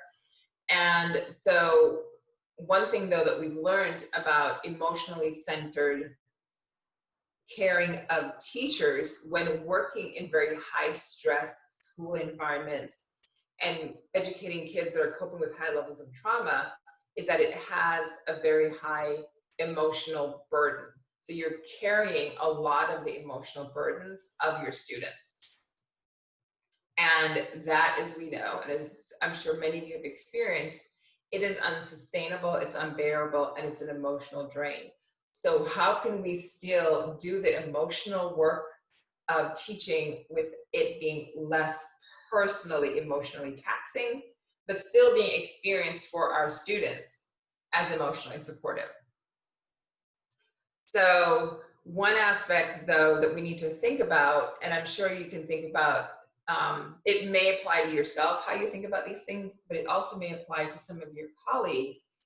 When we think about relationship building from this very kind of emotional place, this space of developing like an emotional bond with students and clicking and having those interpersonal relationships, it's as if it's kind of something that's intuitive, where some teachers will say, oh, those teachers over there, or that particular third grade teacher, or that particular sixth grade teacher, they just click with students. They're able to just build these relationships with students, and it works. But me, I don't operate like that. I don't click with students. It doesn't work for me. And it's often because we've kind of thought about how this relationship building process goes as one that first has to be an emotional connection and an emotional click, or a click of common interests, when often those common interests are not there. And that if that initial click doesn't happen, then it's a struggle to build relationships.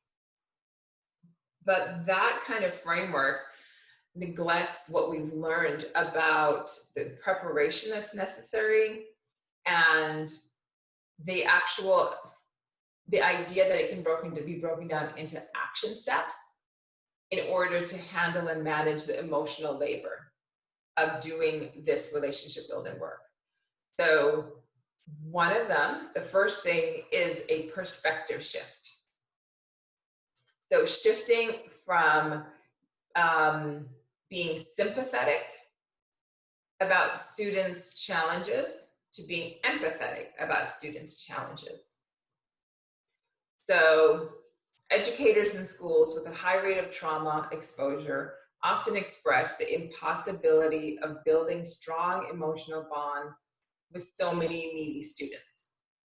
And this this concept of so many needy students, I just can't give enough to build relationships with them because they need so much, came from several of the teachers in the schools that we were working with around the issue of how the emotional labor piece was just too much and creating just such a heavy burden that they had to, that they were choosing in order to like maintain and be able to continue as educators, they were choosing to step away from the relationship building piece and just kind of, in their mind thinking, focus on the teaching pieces, because the students just needed so much emotional support because of all of the stress and trauma that they were experiencing in their lives outside of school. And so much of this came for us in how to talk about this from helping those schools and those teachers shift their perspective on what it is their students needed from them and how to do that.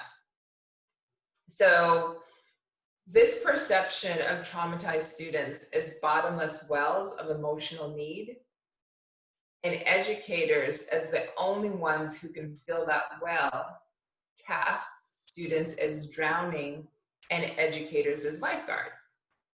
It's a funny cartoon, but it's essentially what the teachers were feeling, which is that there are so many of my students that are drowning in emotional need because of what they're experiencing in their lives, that it's causing me to drown also. And like, I just can't do it anymore. And I am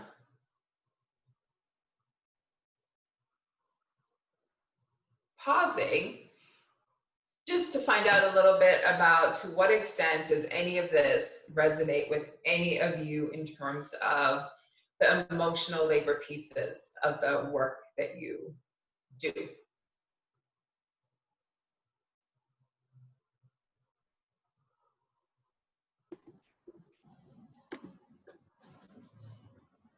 Well, for me, I just, I always think that sometimes as educators or teachers or whatever, we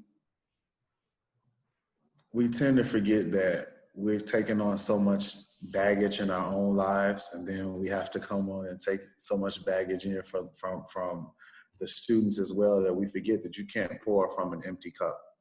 And a lot of times that we need to sometimes take time in our own lives to kind of use the same practices that we have our students use so that we can be beneficial, be a benefit to them. So that's what I think about when I hear this.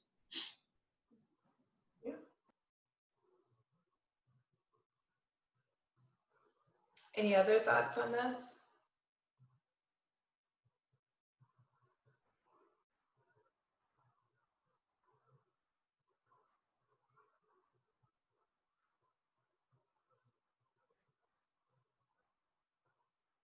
Okay, I will go back.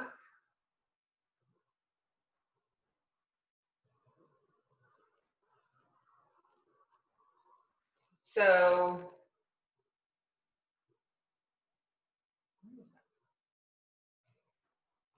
however, It's important to point out that lifeguards are trained to swim up to struggling swimmers and extend a lifeline that provides enough support to stabilize the swimmer so that they can swim with support back to shore. When the lifeguard makes no attempt to stabilize and instead attempts to swim for the flailing swimmer, both of them drown. And so out of this, one of the ways that we frame it for our educators is creating relationships that are good enough. And we'll say a bit about what good enough means, rather than the idea of needing to pour so much into students, into any individual student, that it's just unsustainable for a class or many of the students that you experience across a school year. It's how do you create good enough relationships that it's sustainable and can be implemented with all the students that you may work with over the course of a year. So the trauma responsive educator must move from sympathy, feeling very sad for students, feeling pity or sorrow, to empathy, which is understanding the challenges and providing enough support to help the student develop resilience and skills so that they can overcome the challenges rather than trying to solve their challenges for them. Because in reality, when we think about trauma, most of their challenges we can't solve for them. And also, it's helpful to try to think about approaching students from a strengths-based approach. So strengths-based approach, again, is helping us to move from sympathy to empathy, moving from just feeling sad to sharing the student's perspective on what might be happening in their lives, and then working from that shared perspective. So a strengths-based approach, recognizing the difficulty that trauma history can present for students, while at the same time affirming the strength of the individual to come through the difficulty. So the things that are very difficult for somebody in one moment, if supported to overcome that difficulty, becomes a strength in their life in the future. So often students' challenges in the school setting are the very coping skills that help them survive outside of school. So being able to think from the perspective of how are the behaviors that you're exhibiting challenging behaviors in the school setting because of the school setting, but that those behaviors may be the behaviors that allow them to survive and manage in their context outside of school. And so then being able to see that from a strength in terms of, instead of being just in a state of pity and sadness for a student's behavior, but thinking that they can manage contexts and circumstances that I could never manage if I was thrown into that context. So building from that framework of strength, how do I help them understand and develop and turn those into behaviors that can be effective in the school setting? So thinking about that, thinking about what the student is good at, thinking about what they do well, and thinking about how to help them adjust those behaviors, not necessarily thinking all of this is such a problem, I have to wipe out all of your coping skills for managing your lives outside of school and teach you a whole set of new coping skills. But how do I help you understand how to turn certain things on and certain things off? Part of that can be through acknowledgement of the fact that I get that you need to behave in that way in particular contexts, but let me help you understand what will work in this context here at school. And just helping an individual see and understand and recognize the different requirements of those different contexts helps them be able to turn certain things on and off in different contexts. So again, the goal is to think about how do I help you help yourself? So the trauma responsive educator realizes that weaknesses are areas that once strengthened enable students to meet high expectations. And so this is all in that framework of just shifting the perspective of just seeing students from only a needy perspective, but seeing that they can manage things that I couldn't possibly manage.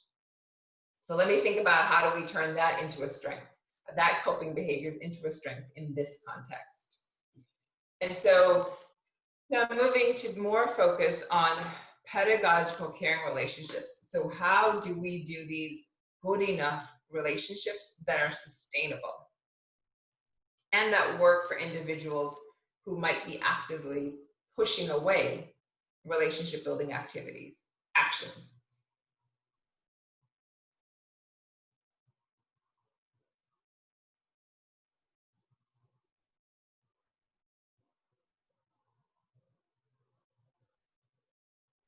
So often the case when we talk with educators in our schools in the middle of the year that I've experienced, when they are kind of drowning in attempting to build these personal relationships to meet students' emotional needs, and they feel like I've given all I can and I just don't have any more and I need to just start backing away. And I'm talking with them about moving away from the emotion-centered framing of relationship building. They often get very upset because they see it as asking them to not care. Whereas they're saying, I care so much, I just can't do any more. And they perceive the request that they move away from emotion-centered relationship as a request to not care. But it's not. So pedagogical caring is, quote unquote, enough. So meaning it's emotional enough to communicate warmth. So you do have to engage in students in a way that communicates warmth, in a way that still smiles. I would say a touch on the shoulder. That's kind of going to be very different this year, but it still does have to be relationships that communicate warmth. However, it has to be a relationship that can communicate warmth to all the students in your classroom. So it might look like things like greeting students at the door. So for example, we might ask in some classes where there's lots of conflictual relationships between the teacher and the student, we might ask them to shift their morning such that no student enters the door until the teacher gets to the door, opens the door, and then they're individually greeted as they walk in, with a smile and a hello and greeted by name. It's an action step that can shift that initial way that kids come into the class in the morning. That is just an initial acknowledgement of, I see you and I'm happy that you're here today. That communicates, students experience that as communicating warmth, and it's also been shown through research that that small shift to making sure that in the morning, no student enters a classroom without a personal greeting starts to change the students' perception of the extent to which their teachers care. So they also need to be safe enough for students to trust that they can fail without rejection. And this speaks to both the behavioral and the academic aspects of the classroom. So students perceive being given a second chance, being given extra credit assignments to make up work, being given a chance to engage in restorative justice actions and things like that when they break rules. They perceive all of those things as their teacher caring. And again, it's something that's rooted in the kind of pedagogical task of what you do as educators. They have to be friendly enough to show happiness for the student's presence, and they have to be relentless enough to repair from damaging actions, which means this piece, we'll talk about it more in a little bit, but relentless enough to repair from damaging actions means one way to frame it is in this framework of restorative discipline, restorative justice practices. So when kids misbehave, are they always through as part of, not separate from, as part of the discipline process? Is there a way for them to restore their relationship with the teacher and with the classroom? And lastly, it has to be sustainable enough to be practiced in the countless teacher-student interactions daily and all year long.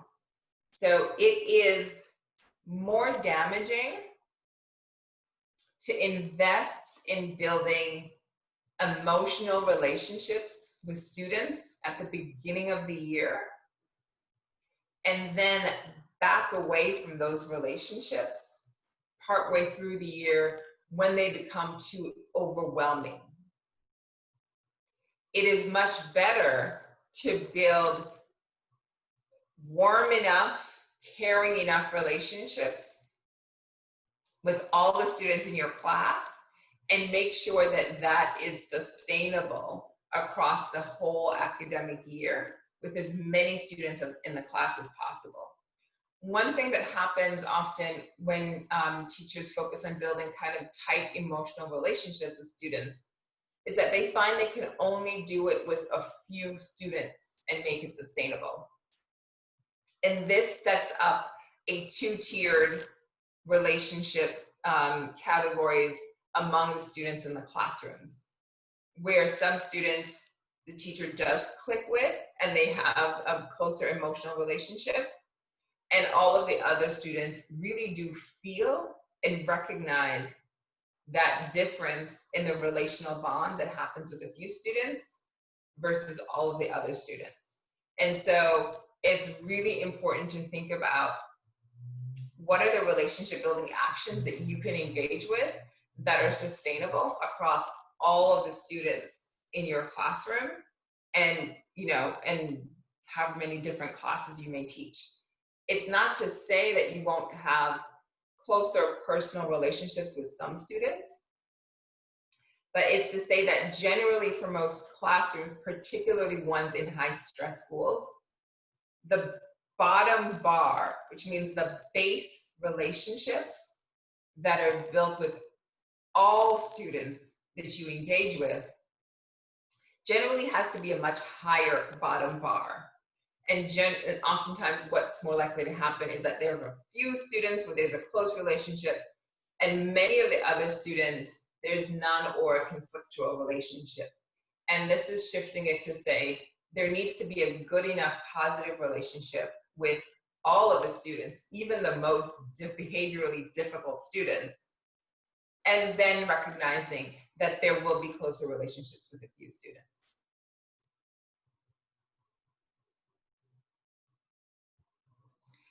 And again, kind of before I move on, wanted to say, are there any kind of questions or any thoughts and things that are coming up?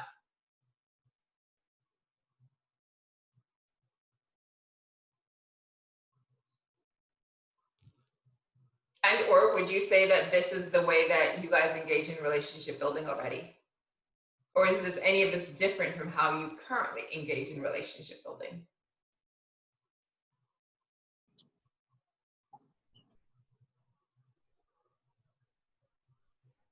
I would say that this is different than how we engage in relationship building from the perspective of it's not an intentional initiative to engage in relationship building in this way. So I guess I'll just leave it at that it hasn't been intentional, and especially from the standpoint of the pedagogical care and relationships, we speak to that. And there are things in place for us to to put those practices in place, but it hasn't been specifically named in the space, so we could take it a step further. Any other thoughts on what this is bringing up for you? Our staff read our staff book last year. I'm forgetting the title, but we talked a lot about being a warm demander, kids. But I agree, LaFar, like the specificity, you know the word I'm trying to say, is different than I took away from our conversations together last year. I really appreciate this, thinking about it that way. And do any of you think, so this is another thing that I often do when these, is any of this striking you and feeling as like, no, like it just feels wrong to me? Not necessarily, and it's not necessarily wrong, but it just feels like it's pushing against the way that you've been doing it or how you've been thinking about doing it. And those are also important points to think about when it feels like it's pushing against the way I've been doing it.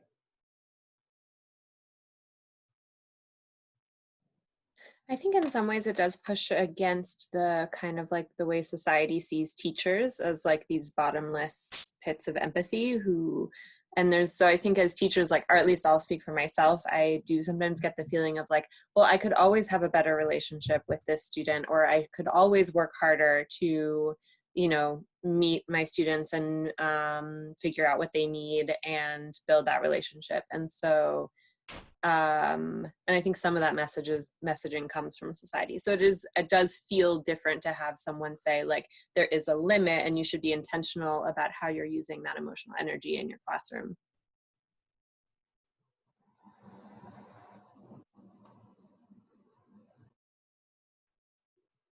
Okay. So before thinking about some specific aspects of the how to do this, I'm just going to talk really briefly about understanding student resistance, because this is an important aspect of it.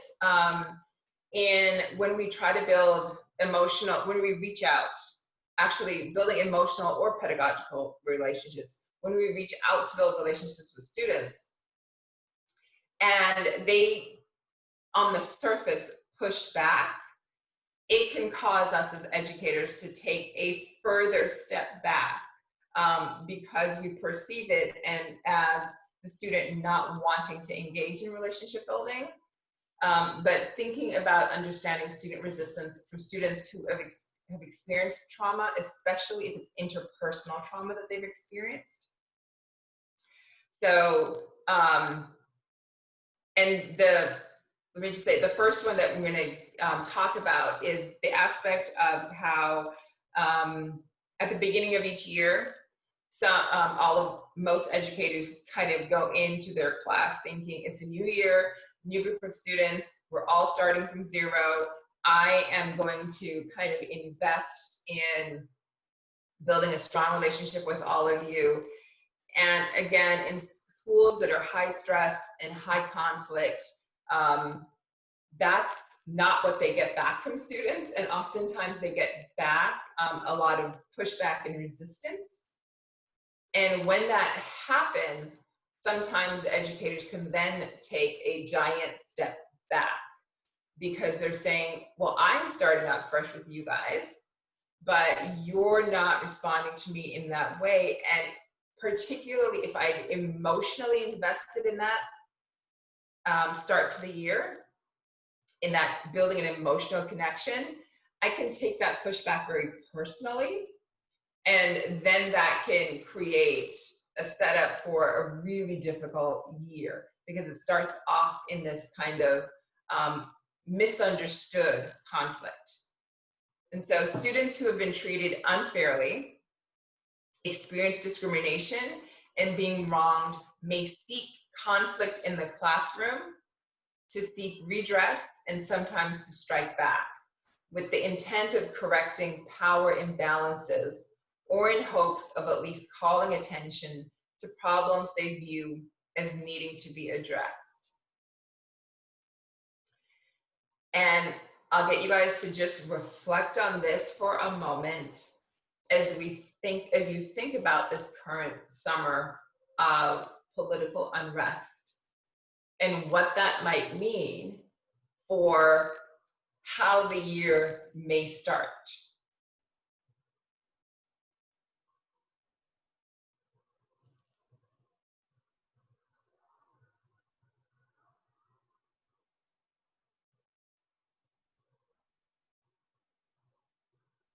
And oftentimes when this happens, they're not consciously walking into the classroom thinking, well, this is my chance and I'm going to intentionally use this space in order to correct what I see as broader societal power imbalances. It's not a conscious thought in that way, but it does come out in their acting out behaviors as they are pushing back against what they see as an extension of, you can think of it like mainstream authority.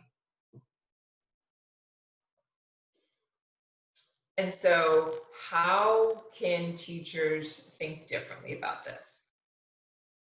And one way that we think is like thinking about this from a relational mindset, and also thinking about time that it's be easier for me to just talk with a white screen. And then you guys will get a link to the slides. But thinking about a relational mindset is also about, and let me stop share because I need to ask a couple questions. Did you guys talk about developmental relationships?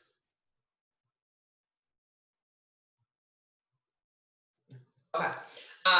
So developmental relationships is basically a framing that says,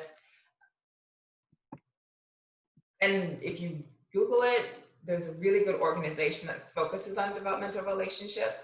But part of this framing of developmental relationships is that the reality is we are saying that as educators, you are the mature party in this relationship partnership, which means both you and students have responsibilities in the relationship. However, you have the greater responsibility in the relationship.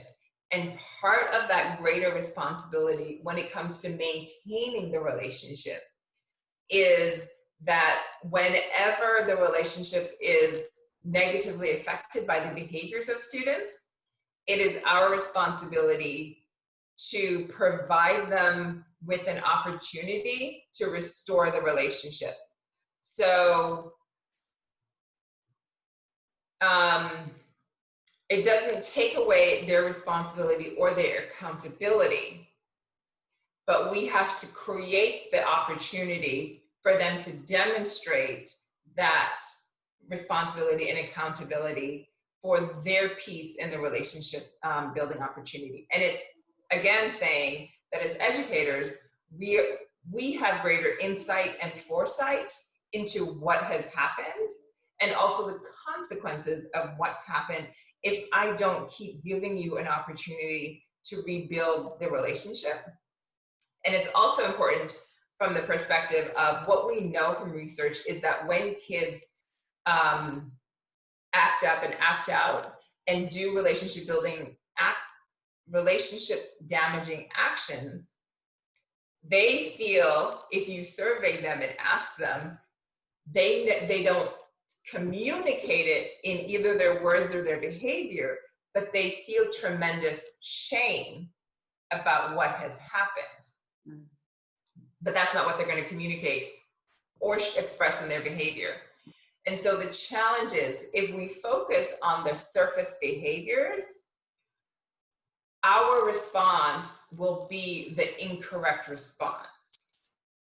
They are desperately waiting for an opportunity to demonstrate that they are sorry and that they want to rebuild this relationship, but it's really difficult for them to communicate that. And so generally what they communicate is, I don't care, this doesn't matter, you know, and I hate the situation anyways.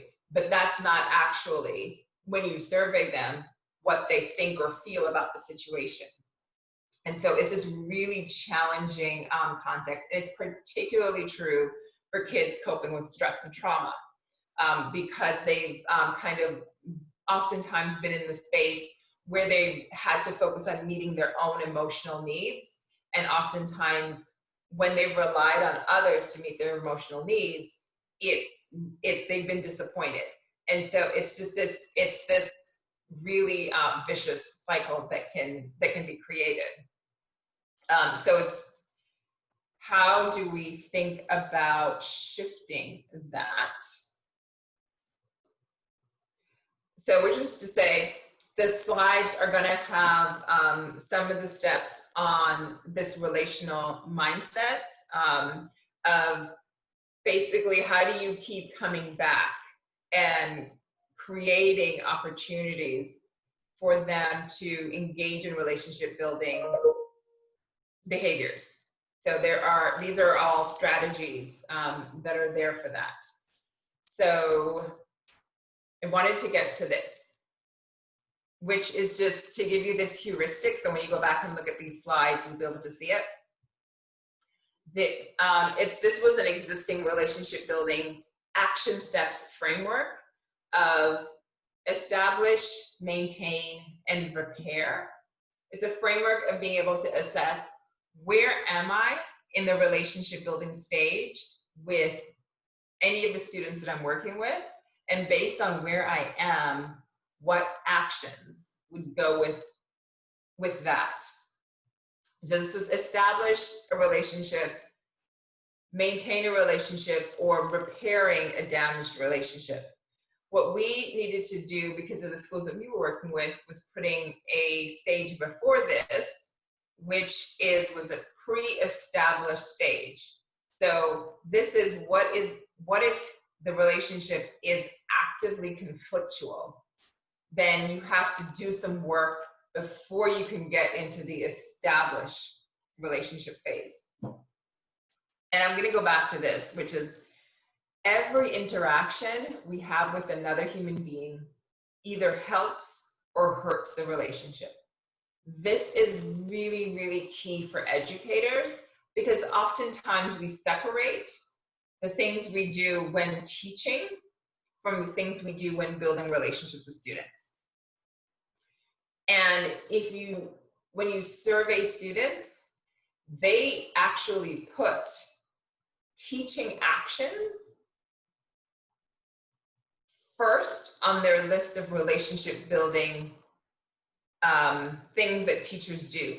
For example, they put, when you ask them to describe their teachers who were caring and to describe the things that those teachers did, they put at the top of their list things like that would count as terms of teaching with me in mind, meaning to what extent do they see themselves in the curriculum? To what extent do they see themselves in the examples that the teacher gives? To what extent does the teacher actively make attempts to connect the curriculum to like the lives of the students that are in front of them in the class? To what extent does the teacher ask about what's happening in their lives? And then use those types of things in determining the books that are read, the examples that are used, the projects that are done. So those are things that students put high on their list for, this is a caring teacher. They also put things like given second and third and fourth chances to get the schoolwork right. And they also put kind of the teacher recognizing that I didn't get the content, and then helping to make sure that as many students as possible get the content before moving on.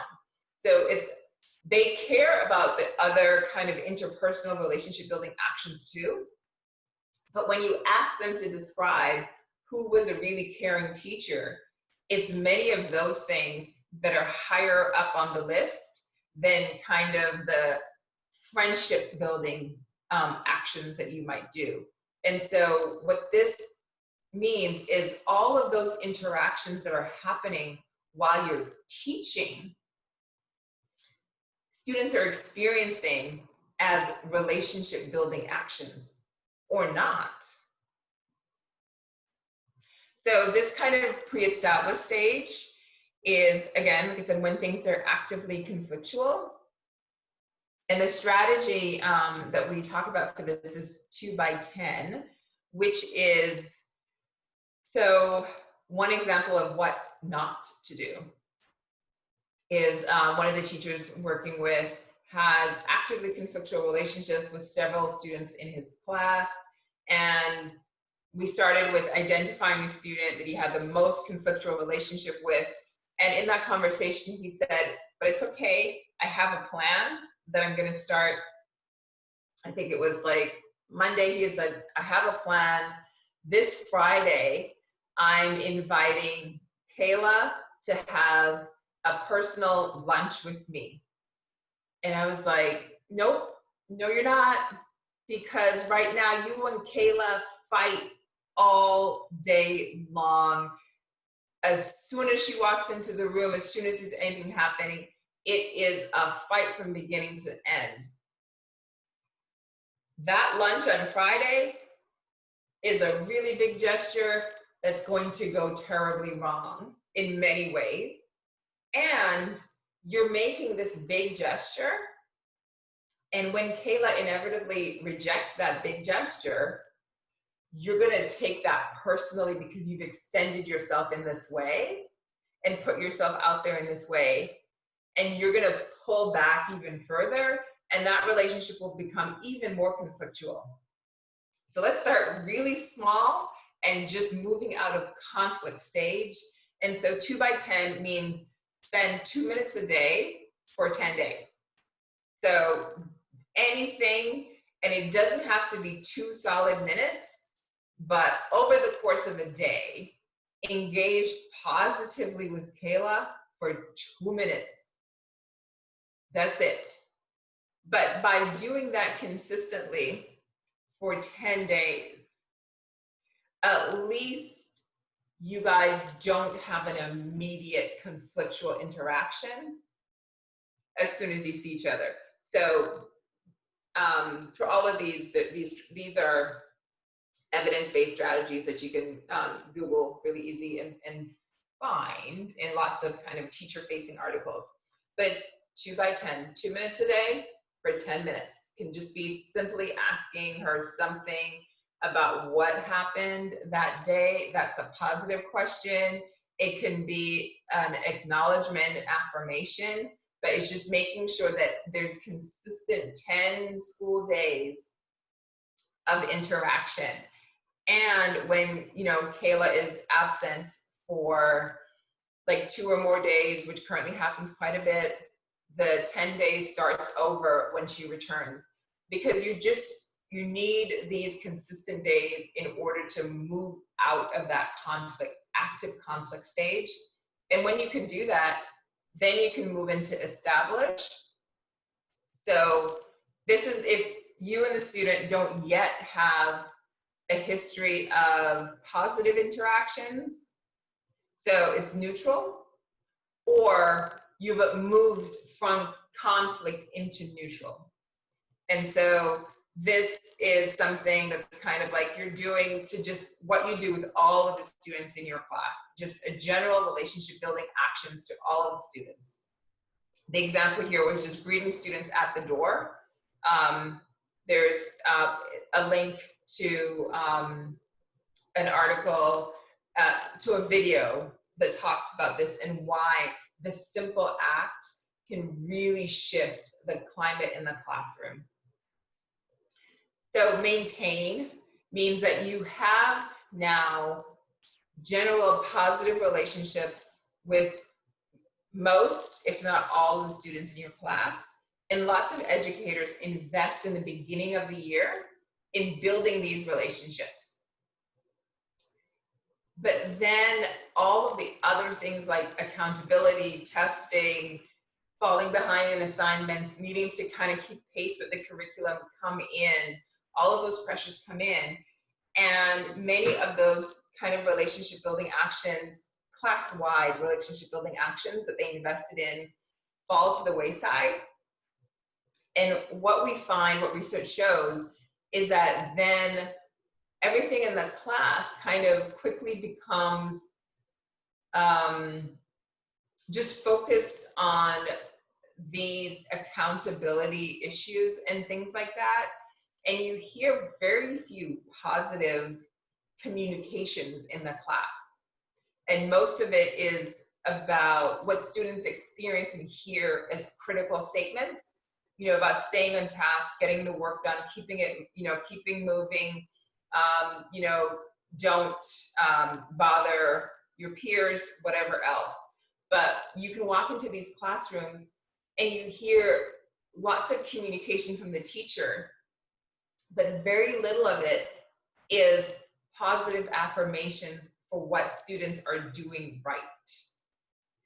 And what we find is that very quickly, the class can again take on an overall negative tone, negative emotional tone. And so the 5-to-1 ratio just means that the goal is when you give a critical correction, you want to give 5 more positive statements before you give the next critical correction, either to an individual student or the whole class. And a positive affirmation doesn't mean that you're not correcting behavior, but you're doing it using positive language, meaning you're shifting from don't do something to do something. So shifting from what I want, what the behaviors that you kind of want to see, and then making sure that as soon as a student does that, that there's a follow-up affirmation for doing that. Otherwise, the communication just really becomes very negative. The tone of the classroom becomes negative, and things quickly go back into kind of a conflictual stage in terms of just how the overall interaction is. And then restore is, if you did go through all of this work, you developed positive relationships with students, things are great in the class. Of course, there's going to be students who engage in acting out behaviors. Things are going to happen. And you move from having a positive relationship into having a conflictual relationship, is that as soon as that happens, whenever there are relationship damaging behaviors, that it really should be followed after any consequences or anything like that with active opportunities for students to demonstrate and to do things to rebuild that relationship. So it's kind of the pre-establish when things have been conflictual for a long time, establish when things are neutral or you're just beginning of the year developing relationships, maintain, mean that you've invested in developing a positive classroom climate and culture, making sure that you just have a set of consistent practices, that you're being aware and you're maintaining that so that you're not constantly going back into a conflictual kind of negative tone. And then whenever relationship damaging actions happen, that you are engaging in relationship building behaviors. So it can seem like a lot of work, but it actually saves you a lot of work, because when you can have these positive relationships, it makes behavior management much easier, because there's a relationship at stake that is a motivator for the student to self-regulate. So having a positive relationship with their teacher and feeling like you have classroom belonging as a student is a huge predictor of the extent to which the student self-regulates. It just makes your work much easier if the student feels like they have a stake in something to lose in this relationship. If they feel like there's no relationship to lose anyways, it's just not there to give them the motivation that they need to self-manage their own behavioral their behavioral impulses. And it's also something to think about if your school engages in, or if you engage in a lot of, if the goal is to engage in restorative discipline practices, because restorative discipline requires that there's a relationship at stake. If there's no relationship at stake, many restorative justice and restorative discipline practices are not very effective because there's no relationship to restore. And so it's really important to think about how investing in this and maintaining this actually saves a lot of work when it comes to behavior management of students. It's 12:10, so is there any major pressing question in this moment? Like, is there one question that anybody wants or needs to ask?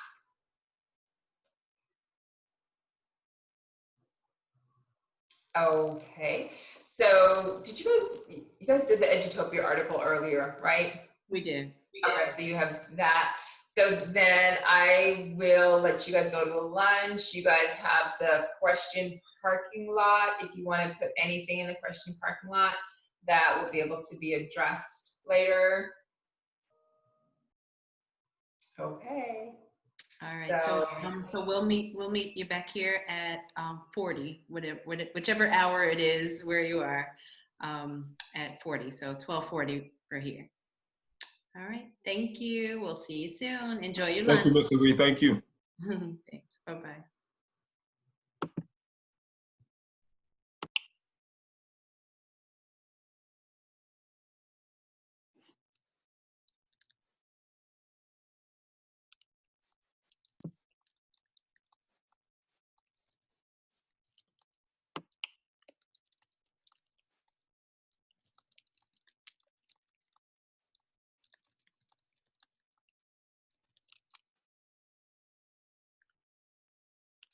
Professor Keels, I have a quick question.